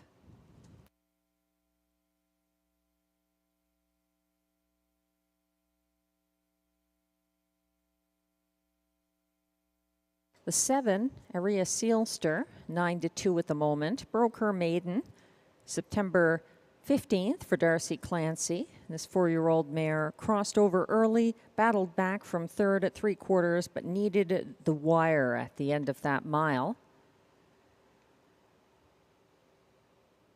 Post 7 is a little less daunting with the scratch of the 5 Destiny Road here. We had a post 7 winner in race 1 after a scratch in that race. Sunny Bow was able to capitalize on the little bit of extra post relief.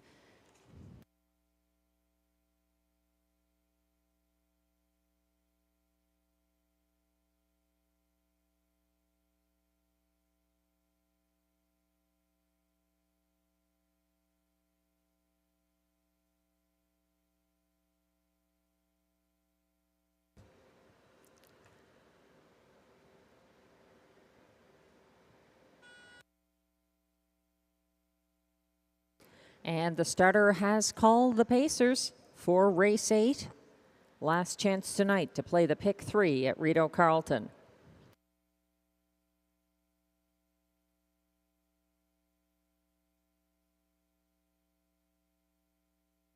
They're lining up behind the gate. One is CB Caper, driven by Pascal Berube. 2, Gaudreau bets off for Robert Shepard. 3, Biscawatch, Stéphane Pouliot. 4, Scandia Hannibal for Guy Gagnon. 5, Destiny Road is scratched. 6 is Muktuk Annie for Ryan Guy. 7, Aria Sealster, Darcy Clancy. And 8, Ready for Fun, Jimmy Gagnon.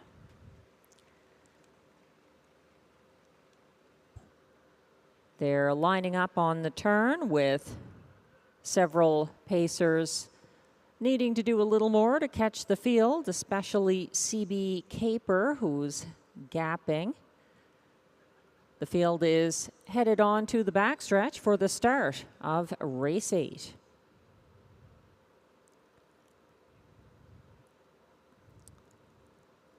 They're off and pacing. Aria Sealster and Darcy Clancy have gate speed to their inside. So does Scandia Hannibal, making his debut for Guy Gagnon. But the mare fights on. Aria Sealster opening up by a length and a half over Scandia Hannibal. And Ready for Fun lands third in the early going. First over from 4th very early. Gaudreau bets off, making a move as they head past the opening quarter. 28 and 4. Aria Sealster is keeping ahead of 1-5 favorites Scandia Hannibal. Then back in third, Ready for Fun. Here's that first over move renewed. It's Gaudreau bets off, advancing from 4th, first over. Following that cover from 5th, second over, Muktuk Annie. And further back, it's CB Caper and Biscawatch, who aren't keeping up in the early going as they head to the half. Reached in 59 flat. Aria Sealster is maintaining her lead up to press the pace. First over from second, and now bridle to bridle with the pace setter. Gaudreau bets off is parked for Robert Shepard. Watching from the pocket, third, Scandia Hannibal, and gapping in 4th, Ready for Fun. At the back, it's minor shares for Biscawatch, who's third from last, just ahead of CB Caper and a retreating Muktuk Annie. 3/4 reached in 1:27 and 3. Fighting on, Gaudreau bets off, competing against Aria Sealster on the front end, and Scandia Hannibal is making his move. Scandia Hannibal coming after Gaudreau bets off in deep stretch. That's Scandia Hannibal by a half length and now widening his lead at the wire. Second was Godrow Bets Off ahead of Aria Sealster and Ready for Fun, 1:57 and 4.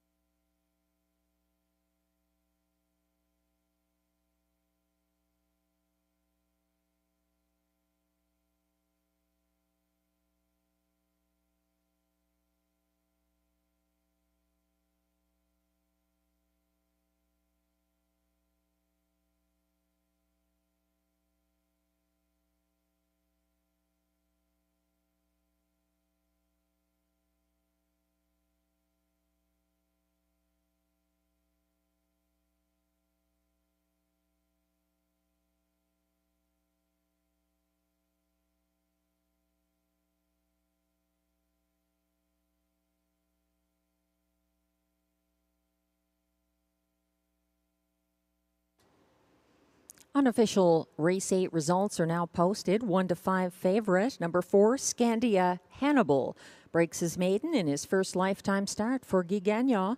Second was 2, Godrow Bets Off. 7, Aria Sealster finished third.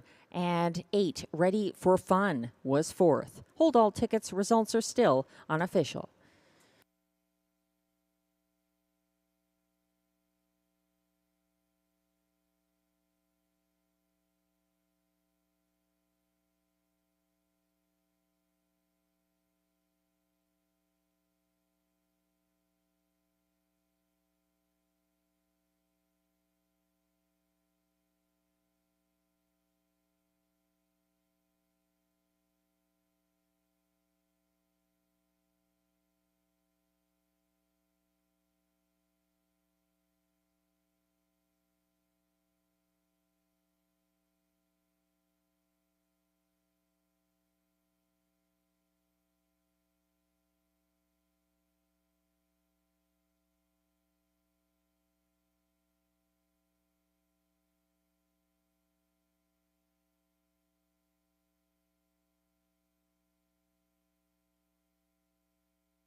Now coming back to the Rideau Carleton Winners Circle, making a winning debut in race 8. Its unofficial winner, number 4, Scandia Hannibal, a 2-year-old bay colt by Sports Rider out of Lucky Terran, owned by Jamie Copley of Kenmore, Ontario. Bred by Jamie Copley with Kathy McBride of Almonte, Ontario. Trained by Mandy Archer, driven by Guy Gagnon. And that's a maiden-breaking win and a lifetime mark of 1:57 and 4, Scandia Hannibal. Congratulations. Hopefully the first of many.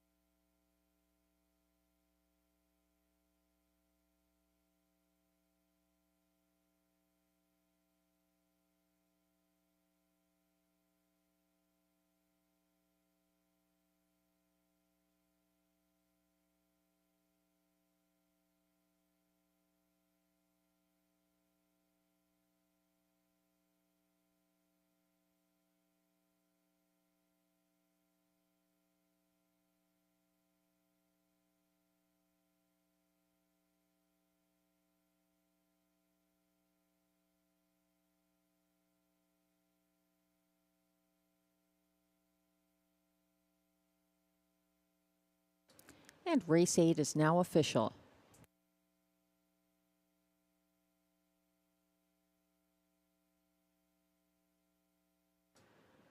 Prices are posted for race 8. Winner number 4, Scandia Hannibal, pays $2.50 to win. The $2 exactor, 4-2, pays $6.20. It's $17.15 for the 427 $1 try, and $42.65 for the $1 superfecta, 4278.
The Race 8 rundown is now on your screens. 1, CB Caper finished 5th. 2, Godrow Bets Off was 2nd.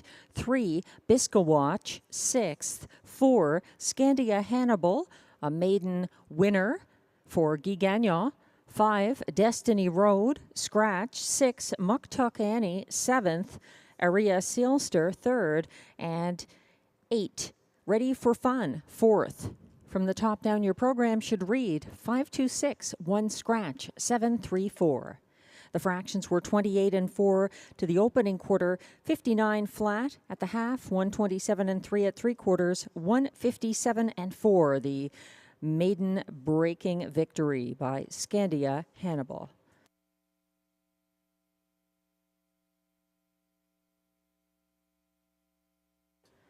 Race 9 is coming up next. Exactor, Triactor, Superfecta, and late daily double wagering. The 8 Perfect Rolo is a judge's scratch. Transportation.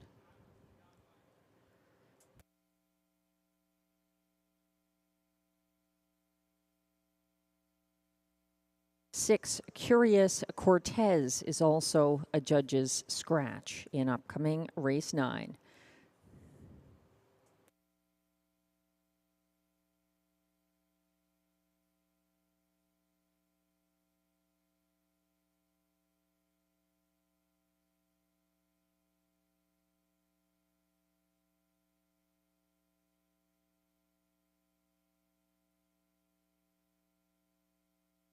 Taking a look at track handicapper selections, it looks as though Glenn and I agree here on the 4 Make It Come True for trainer-driver Guy Gagnon.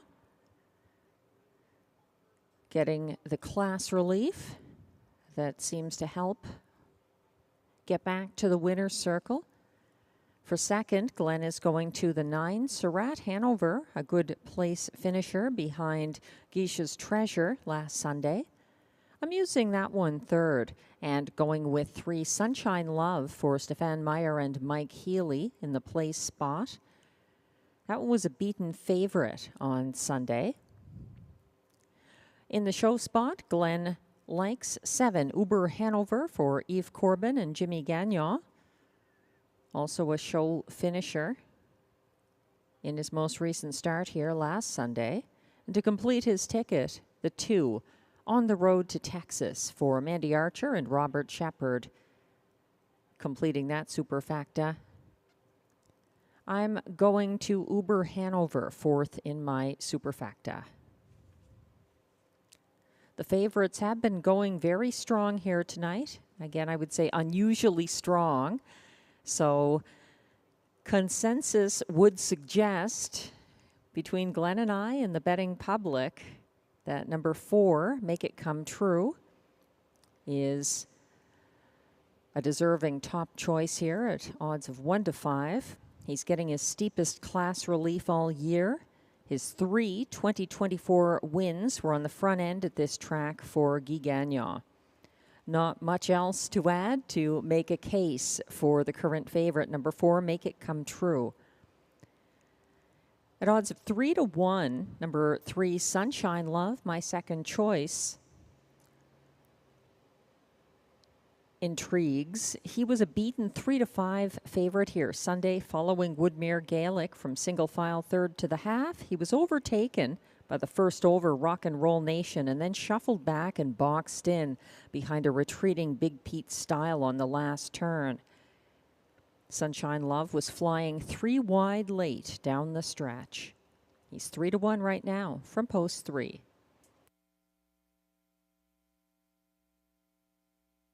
Horses are approaching the track for the race 9 post parade.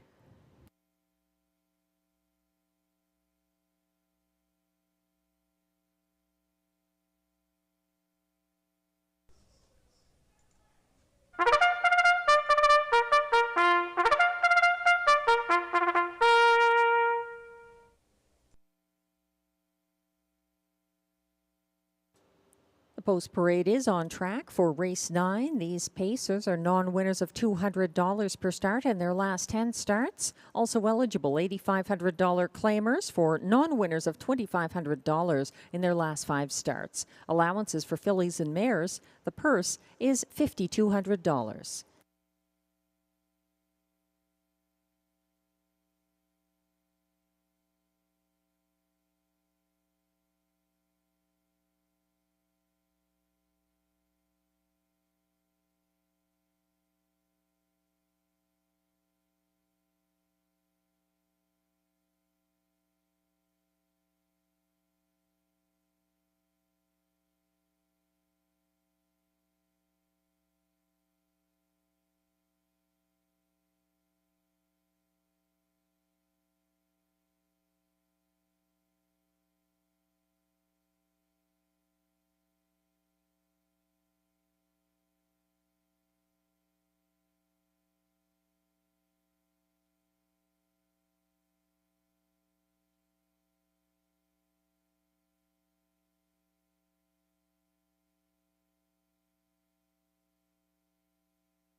Leading the post parade, number 1 is Ally Flight, owned and trained by John McMillan, driven by Kyle Forgy.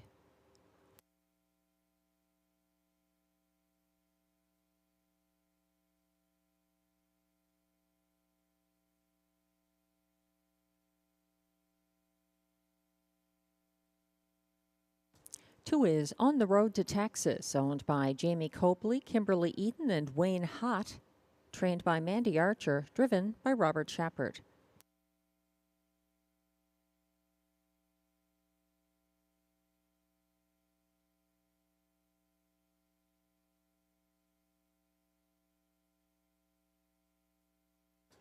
Three is Sunshine Love, owned by Kristen Trudeau, trained by Stefan Meyer, driven by Mike Healy.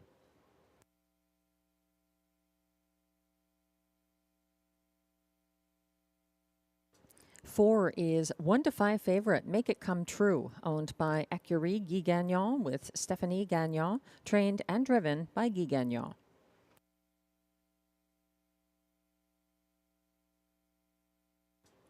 Five is Chateau Margaux, owned, trained, and driven by Ryan Guy. 6, Curious Cortez is a judge's scratch.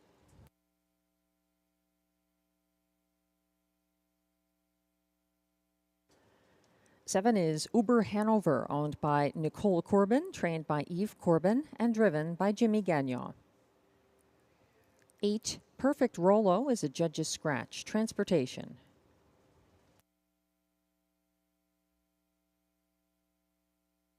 Completing this field from trailing post 9, Surratt Hanover, owned by trainer Denis Maisonneuve and driven by Pascal Berube. That's the field of 7 for race 9.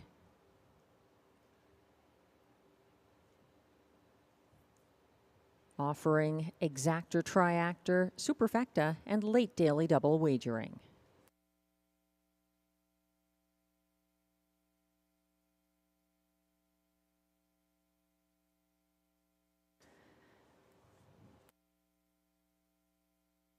Guy Gagnon is looking to go back-to-back here after winning race 8 with Scandia Hannibal, a maiden winner in his career debut. Back in race 6, Bandura, also a winner for Guy Gagnon, who was having a good night tonight at Rideau Carleton. The light speed capturing the race 4 preferred handicap pace. And the Mandy Archer stable also having a rather good night here as well, with a number of horses performing even without Guy Gagnon, like Monterey Jackie, the winner of race 3 for Robert Shepard from the Archer stable. Irresistible in race 5, teaming up with Robert Shepard for Mandy Archer for the win. So that combination, Guy Gagnon driving Make It Come True, who was his own trainee. I think Guy Gagnon having such a good night here, and the class relief for Make It Come True makes him a top contender. And looking at the two on the road to Texas, Mandy Archer and Robert Shepard teaming up again for their third chance to win tonight. That mare coming in off of a 156 mile in which she was 5th, caught along the pylons for Ryan Guy back on September 19th, facing the tough mares here, Beach Journey, Dolly Daydream, Beauty is Blind, so arguably some class relief for on the road to Texas as well. She's 9-1 from post 2.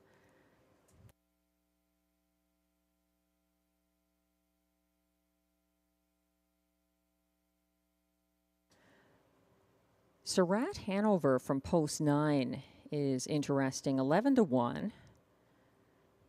Pascal Berube staying loyal to Surratt Hanover, who was parked first over in a battle against 1-9 favorite Geisha's Treasure for the early lead here Sunday.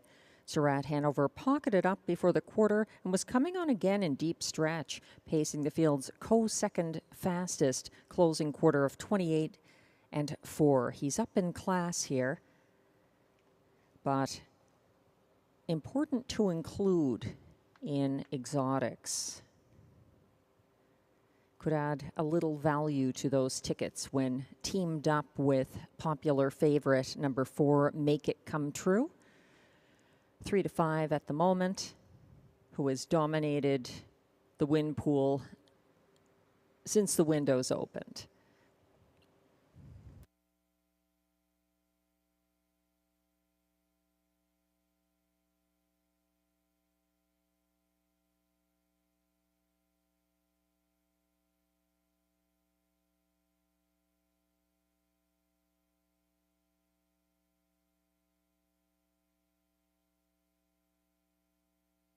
And the starter has called the race 9 field. Your last chance tonight to play the daily double at Rideau Carleton.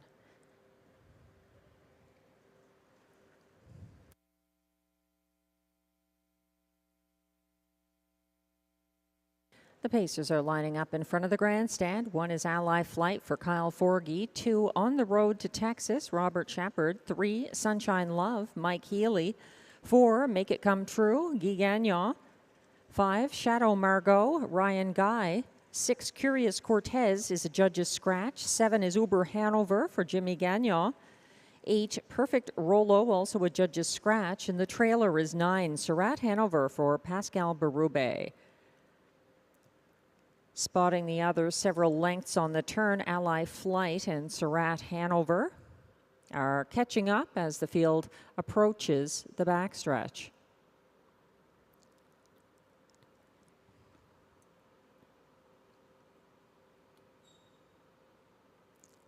They're quickly headed towards the start of race 9.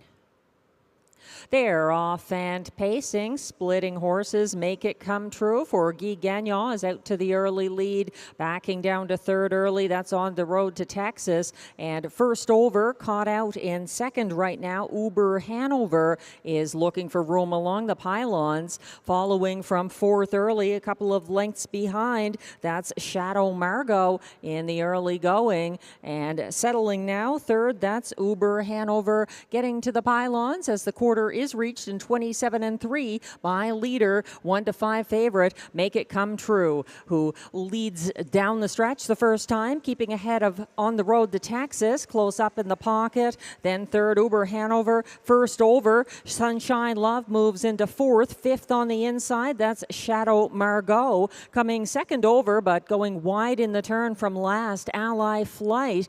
And to his inside second last, Surratt Hanover. They reach the half in 57 flat, still led by Make It Come True. Breathing down Guy Gagnon's neck from the pocket. That's On the Road to Texas. It's a gap of 3 back to third place. Uber Hanover under urging now. Another 2 lengths behind him in fourth. Sunshine Love, who is followed in fifth by Surratt Hanover, gaining ground as they approach and pass 3/4, 1:24 and 4. Here comes On the Road to Texas. On the road for Robert Shepard, coming against favorite Make It Come True and Guy Gagnon for the stretch drive. It's between these two. On the outside, On the Road to Texas, fighting back inside with the plugs out. Make It Come True down the stretch, and On the Road to Texas is pulling ahead in deep stretch. On the Road to Texas over Make It Come True. It's 6 lengths back to Sunshine Love, finishing ahead of Surratt Hanover, 1:53 and 4.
Unofficial results are now posted for race 9.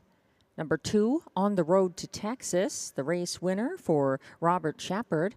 Over number 4, beaten 1-5 favorite, Make It Come True, second. Third was the 3, Sunshine Love. And closing for fourth, 9, Surratt Hanover. Hold all tickets. Results are still unofficial.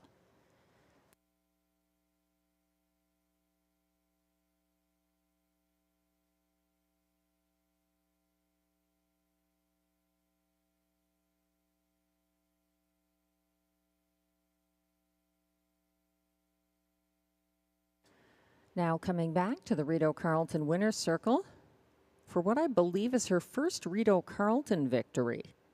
It's unofficial race 9 winner, number 2, On the Road to Texas, a 6-year-old bay mare by 6 Days on the Road out of Blue Star, Texas, owned by Jamie Copley, Kimberly Eaton, and Wayne Hutt of Ontario. On the Road to Texas was bred by Willie Wykopin of Alberta, trained by Mandy Archer, driven to victory by Robert Shepard, 1:53 and 4, 2/5 of a second away from equaling her lifetime mark. On the Road to Texas in race 9.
Race 9 is now official.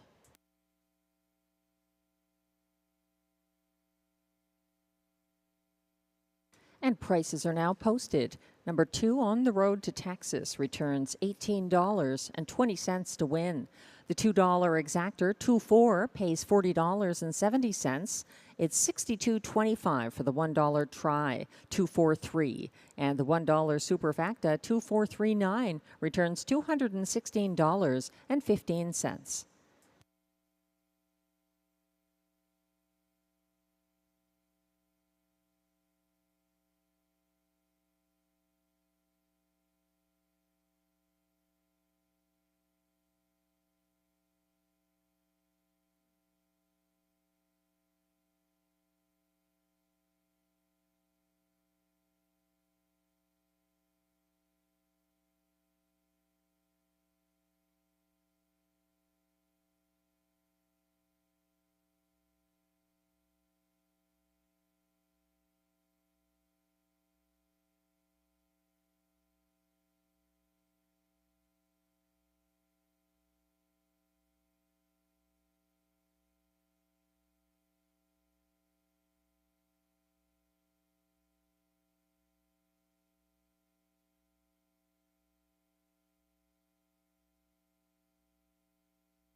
The race 9 rundown is now on your screens. 1, Ally Flight was 6th.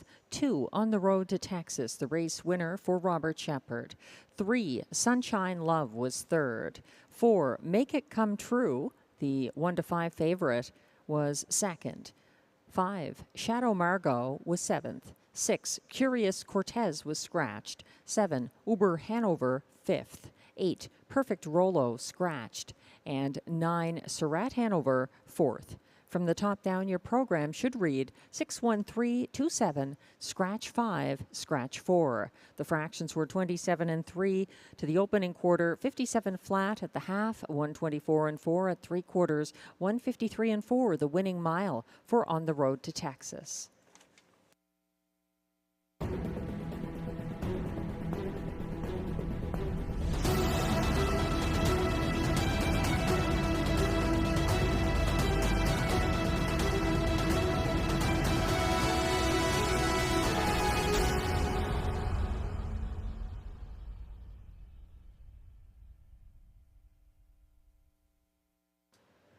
Race 10 is coming up, our last of this card, with exactor, triactor, and high five wagering. A good time to mention once again, we will not be racing on Sunday, October 6th. There's another event taking place at the track, but we will be racing on Tuesday, October 8th, with a first post of 6:30 p.m. We're about 4 minutes away from post time for race 10. No changes here. And a popular favorite, 3-5 on number 4, Carson Star Choice for Guy Gagnon. Looking for a 3rd consecutive Rideau victory. He's got 13 of them this season at this track. That's where he took the bulk of them. Carson Star Choice, a popular choice. It's a deeper field than that, however, as On the Road to Texas showed in race 9. Don't get too confident with the favorites. They're having a good night, but some of them were beatable.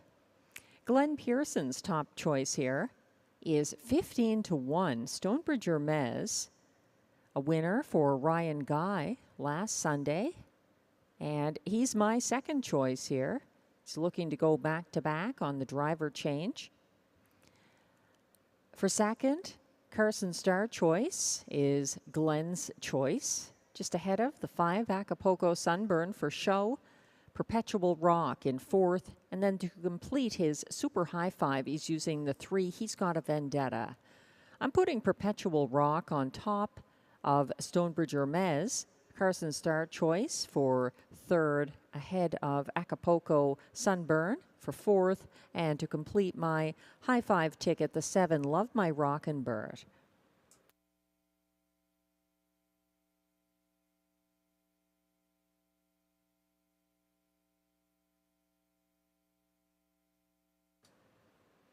Just another on-screen reminder. No live racing next Sunday. We've just moved the date, same post time, to Tuesday, October 8th.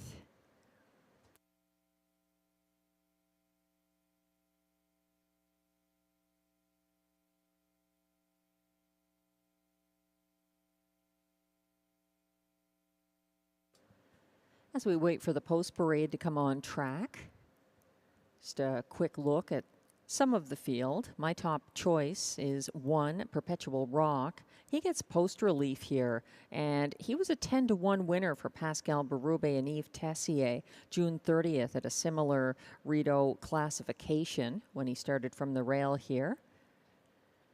That was a pocket ride behind Sports Activator.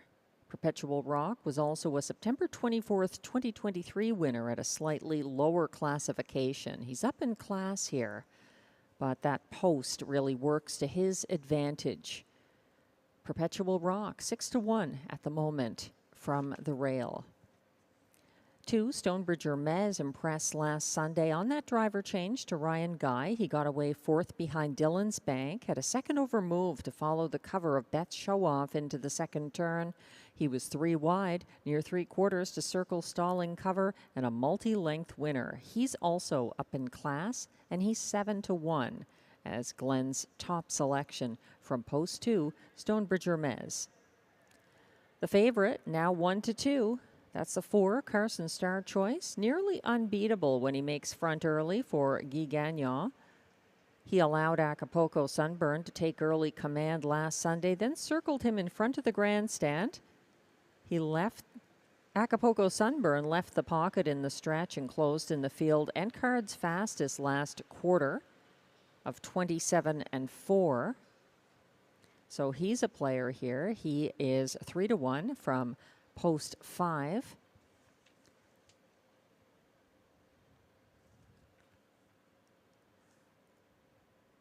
Interestingly, 7, Love My Rockin' Bird, who's 10-1 at the moment, looks like Jimmy Gagnon's possible choice over Get Your License Liam.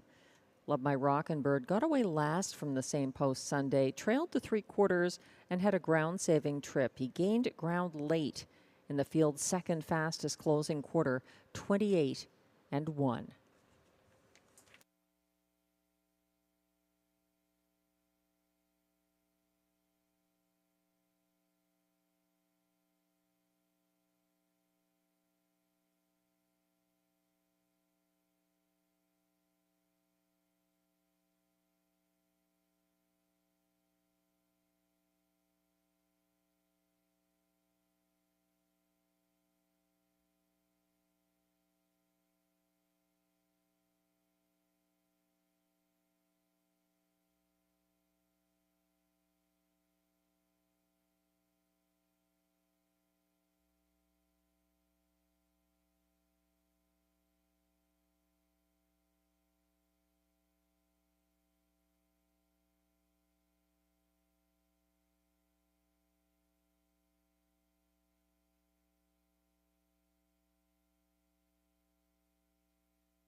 The horses are approaching the track for the race 10 post parade.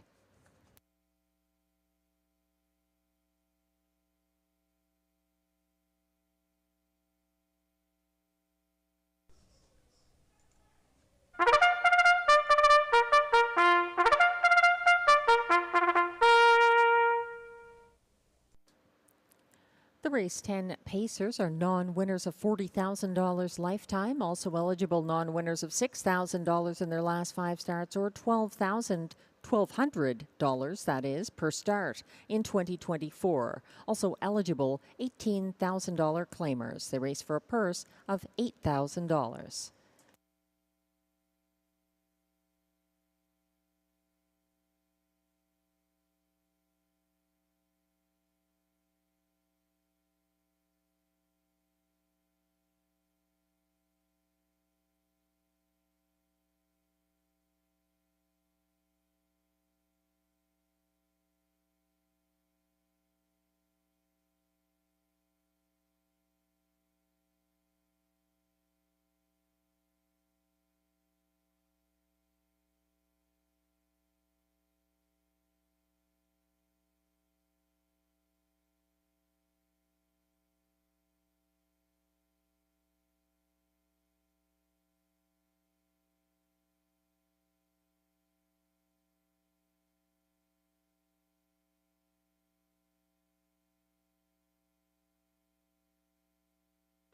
Leading the post parade is One Perpetual Rock, owned by Gina Bragagnolo, with trainer Yves Tessier and Lynn Bragagnolo. Pascal Berube drives.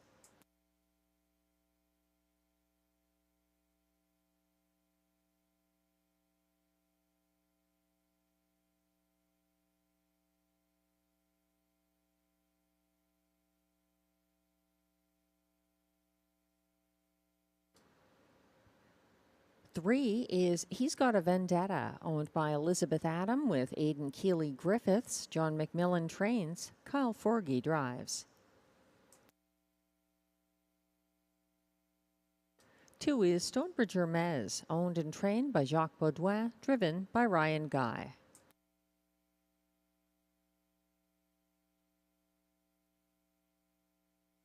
4 is Carson Star Choice, owned by Accurie Guy Gagnon with Seth McLeod, trained and driven by Guy Gagnon.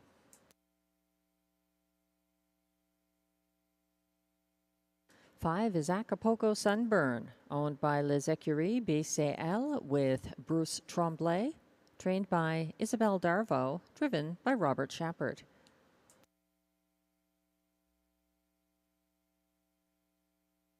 6 is Get Your License Liam, owned by Limco Incorporated, trained by Vic Putty, driven by Antonio Vecchio.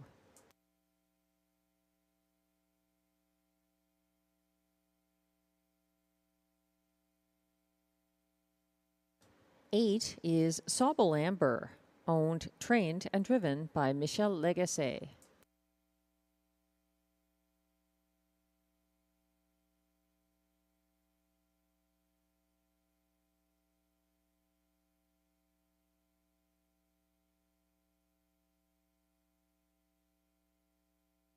'And completing this field, here's number 7, Love My Rockin' Bird, owned by Limco Incorporated, trained by Vic Putty, driven by Jimmy Gagnon. That's the field for race 10, no changes.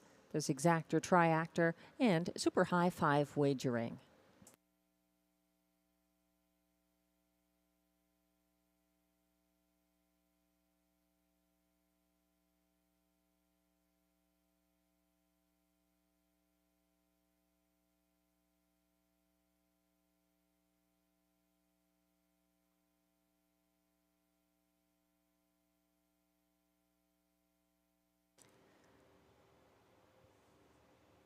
Zooming in now on number 4, Carson Star Choice at odds of 1-2. He is a popular favorite here in the last of the night at Rideau Carleton. 13 wins this season, and he has back-to-back victories. He's moving up in class somewhat here, but facing a lot of similar faces, including Acapulco Sunburn, the 5, who's 5-2, to his outside, who missed by a neck last Sunday. 7, Love My Rockin' Bird at 12-1 is the steepest class dropper here. He was a winner at a lower classification back on September 8th, racing near the pace and getting the 3/4 length win in a start from the rail for Jimmy Gagnon. I think that's the drawback for Love My Rockin' Bird. He likes those front end trips, and they're harder to find when you have post 7 and no scratches to the inside.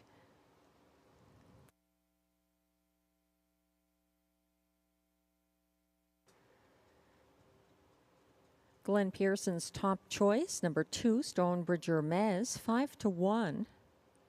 After that 4 open length victory in 153-3 in his debut for Ryan Guy last Sunday. That seems like a generous price.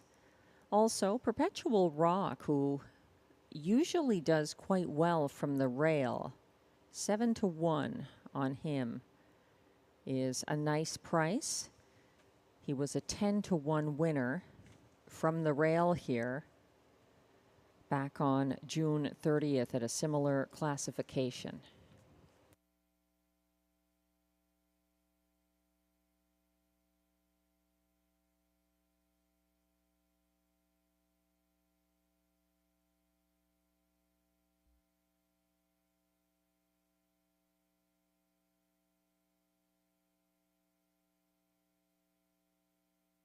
However you see it, it's time to play it. The starter has called the Pacers for the Robbie D'Alessandro pace, wrapping up our Sunday night racing at Rideau Carleton. Thanks to all the horse players and fans who joined us tonight. They're lining up now. 1 is Perpetual Rock, Pascal Berube. 2, Stonebridge Hermes, Ryan Guy. 3, he's got a Vendetta, Kyle Forgy. 4, Carson Star Choice, Guy Gagnon. 5, Acapulco Sunburn, Robert Shepard. 6, Get Your License Liam, Antonio Vecchio. 7, Love My Rockin' Bird, Jimmy Gagnon. And 8, Sobel Amber, Michelle Legacy. They're all lined up on the turn and headed into the backstretch.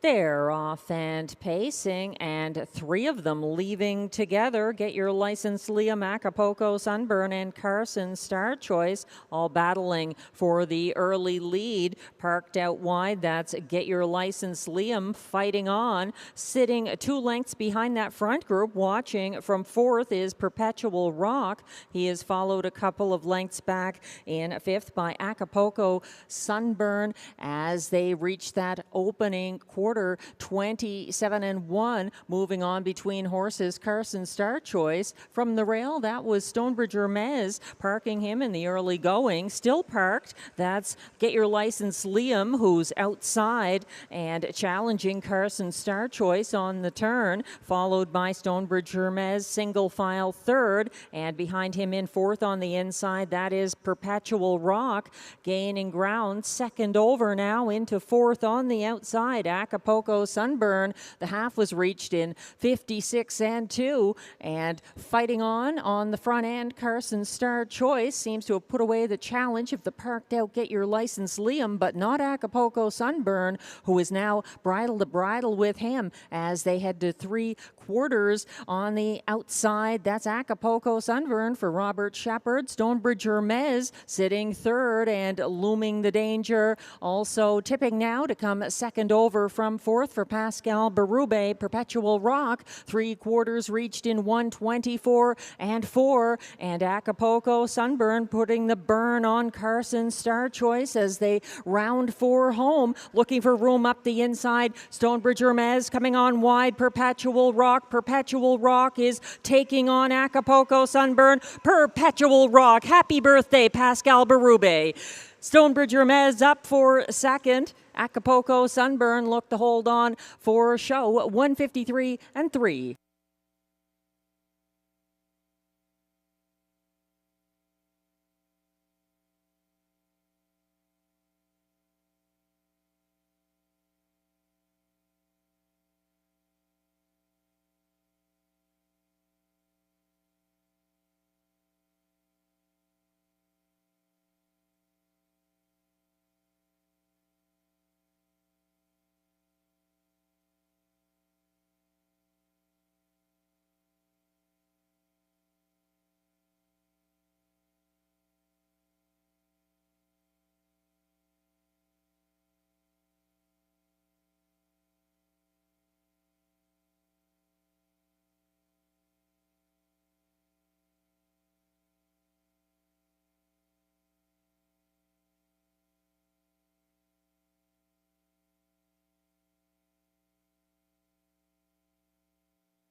Unofficial results are posted for race 10.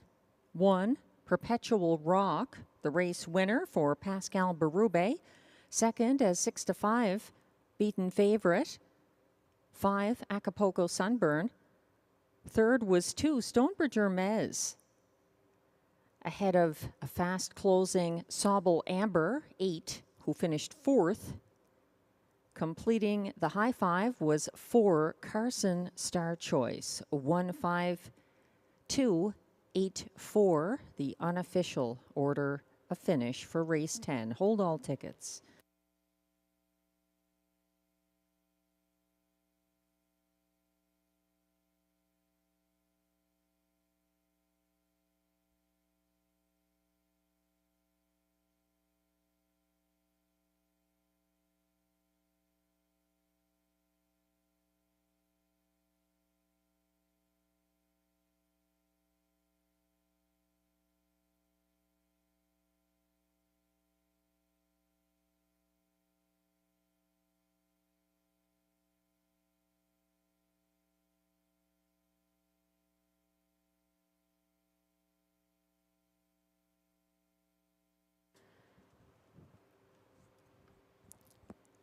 Now coming back to the Rideau Carleton Winner's Circle.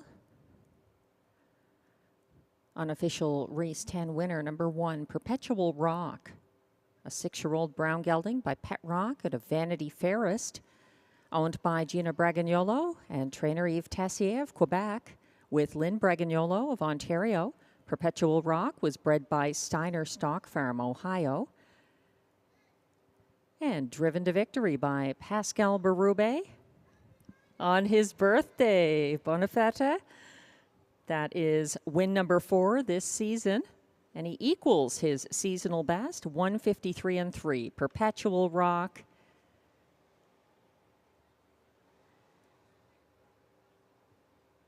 And Pascal Berube.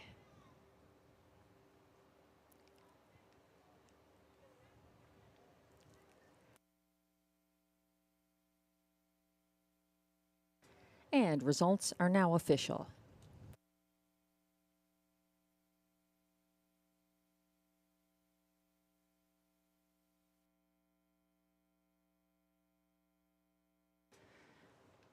Prices are now posted. Number 1, Perpetual Rock, returns $15 to win. The $2 exactor, 1-5, pays $43.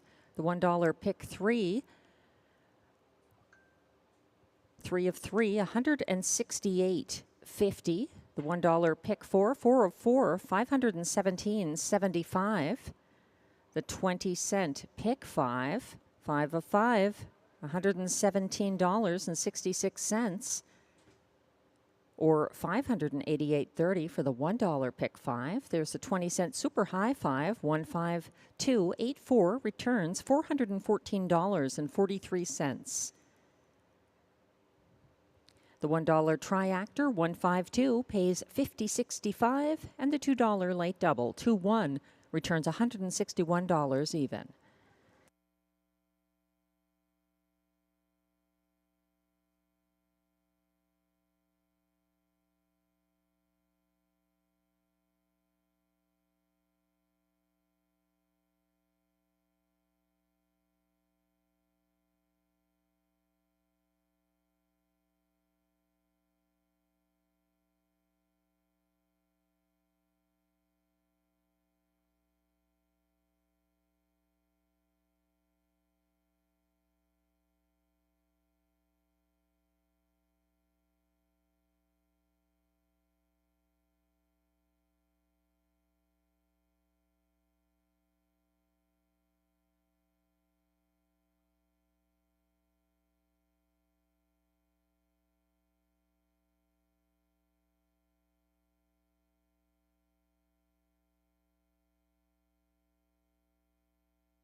The race 10 rundown is now on your screens. 1, Perpetual Rock, the race winner for Pascal Berube. 2, Stonebridge Hermes was third.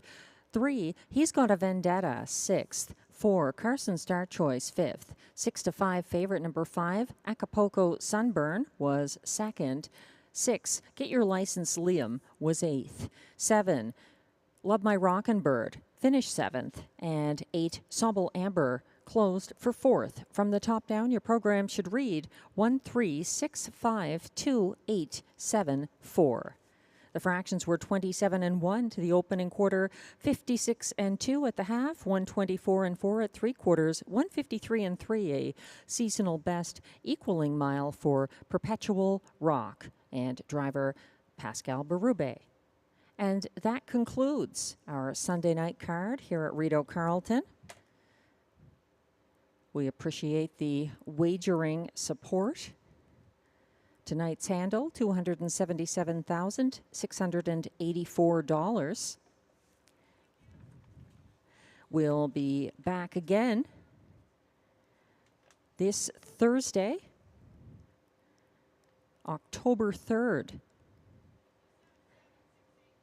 with more live racing from the nation's capital, 4 p.m. post time, every Thursday. And one last reminder that we are not racing next Sunday night, the 6th, as that card will be on Tuesday, October 8th, at the same 6:30 p.m. post time. Enjoy the rest of your weekend. Have a great week. And I'll be back with you Thursday here at Rideau Carleton. I'm Melissa Keith, tracking out.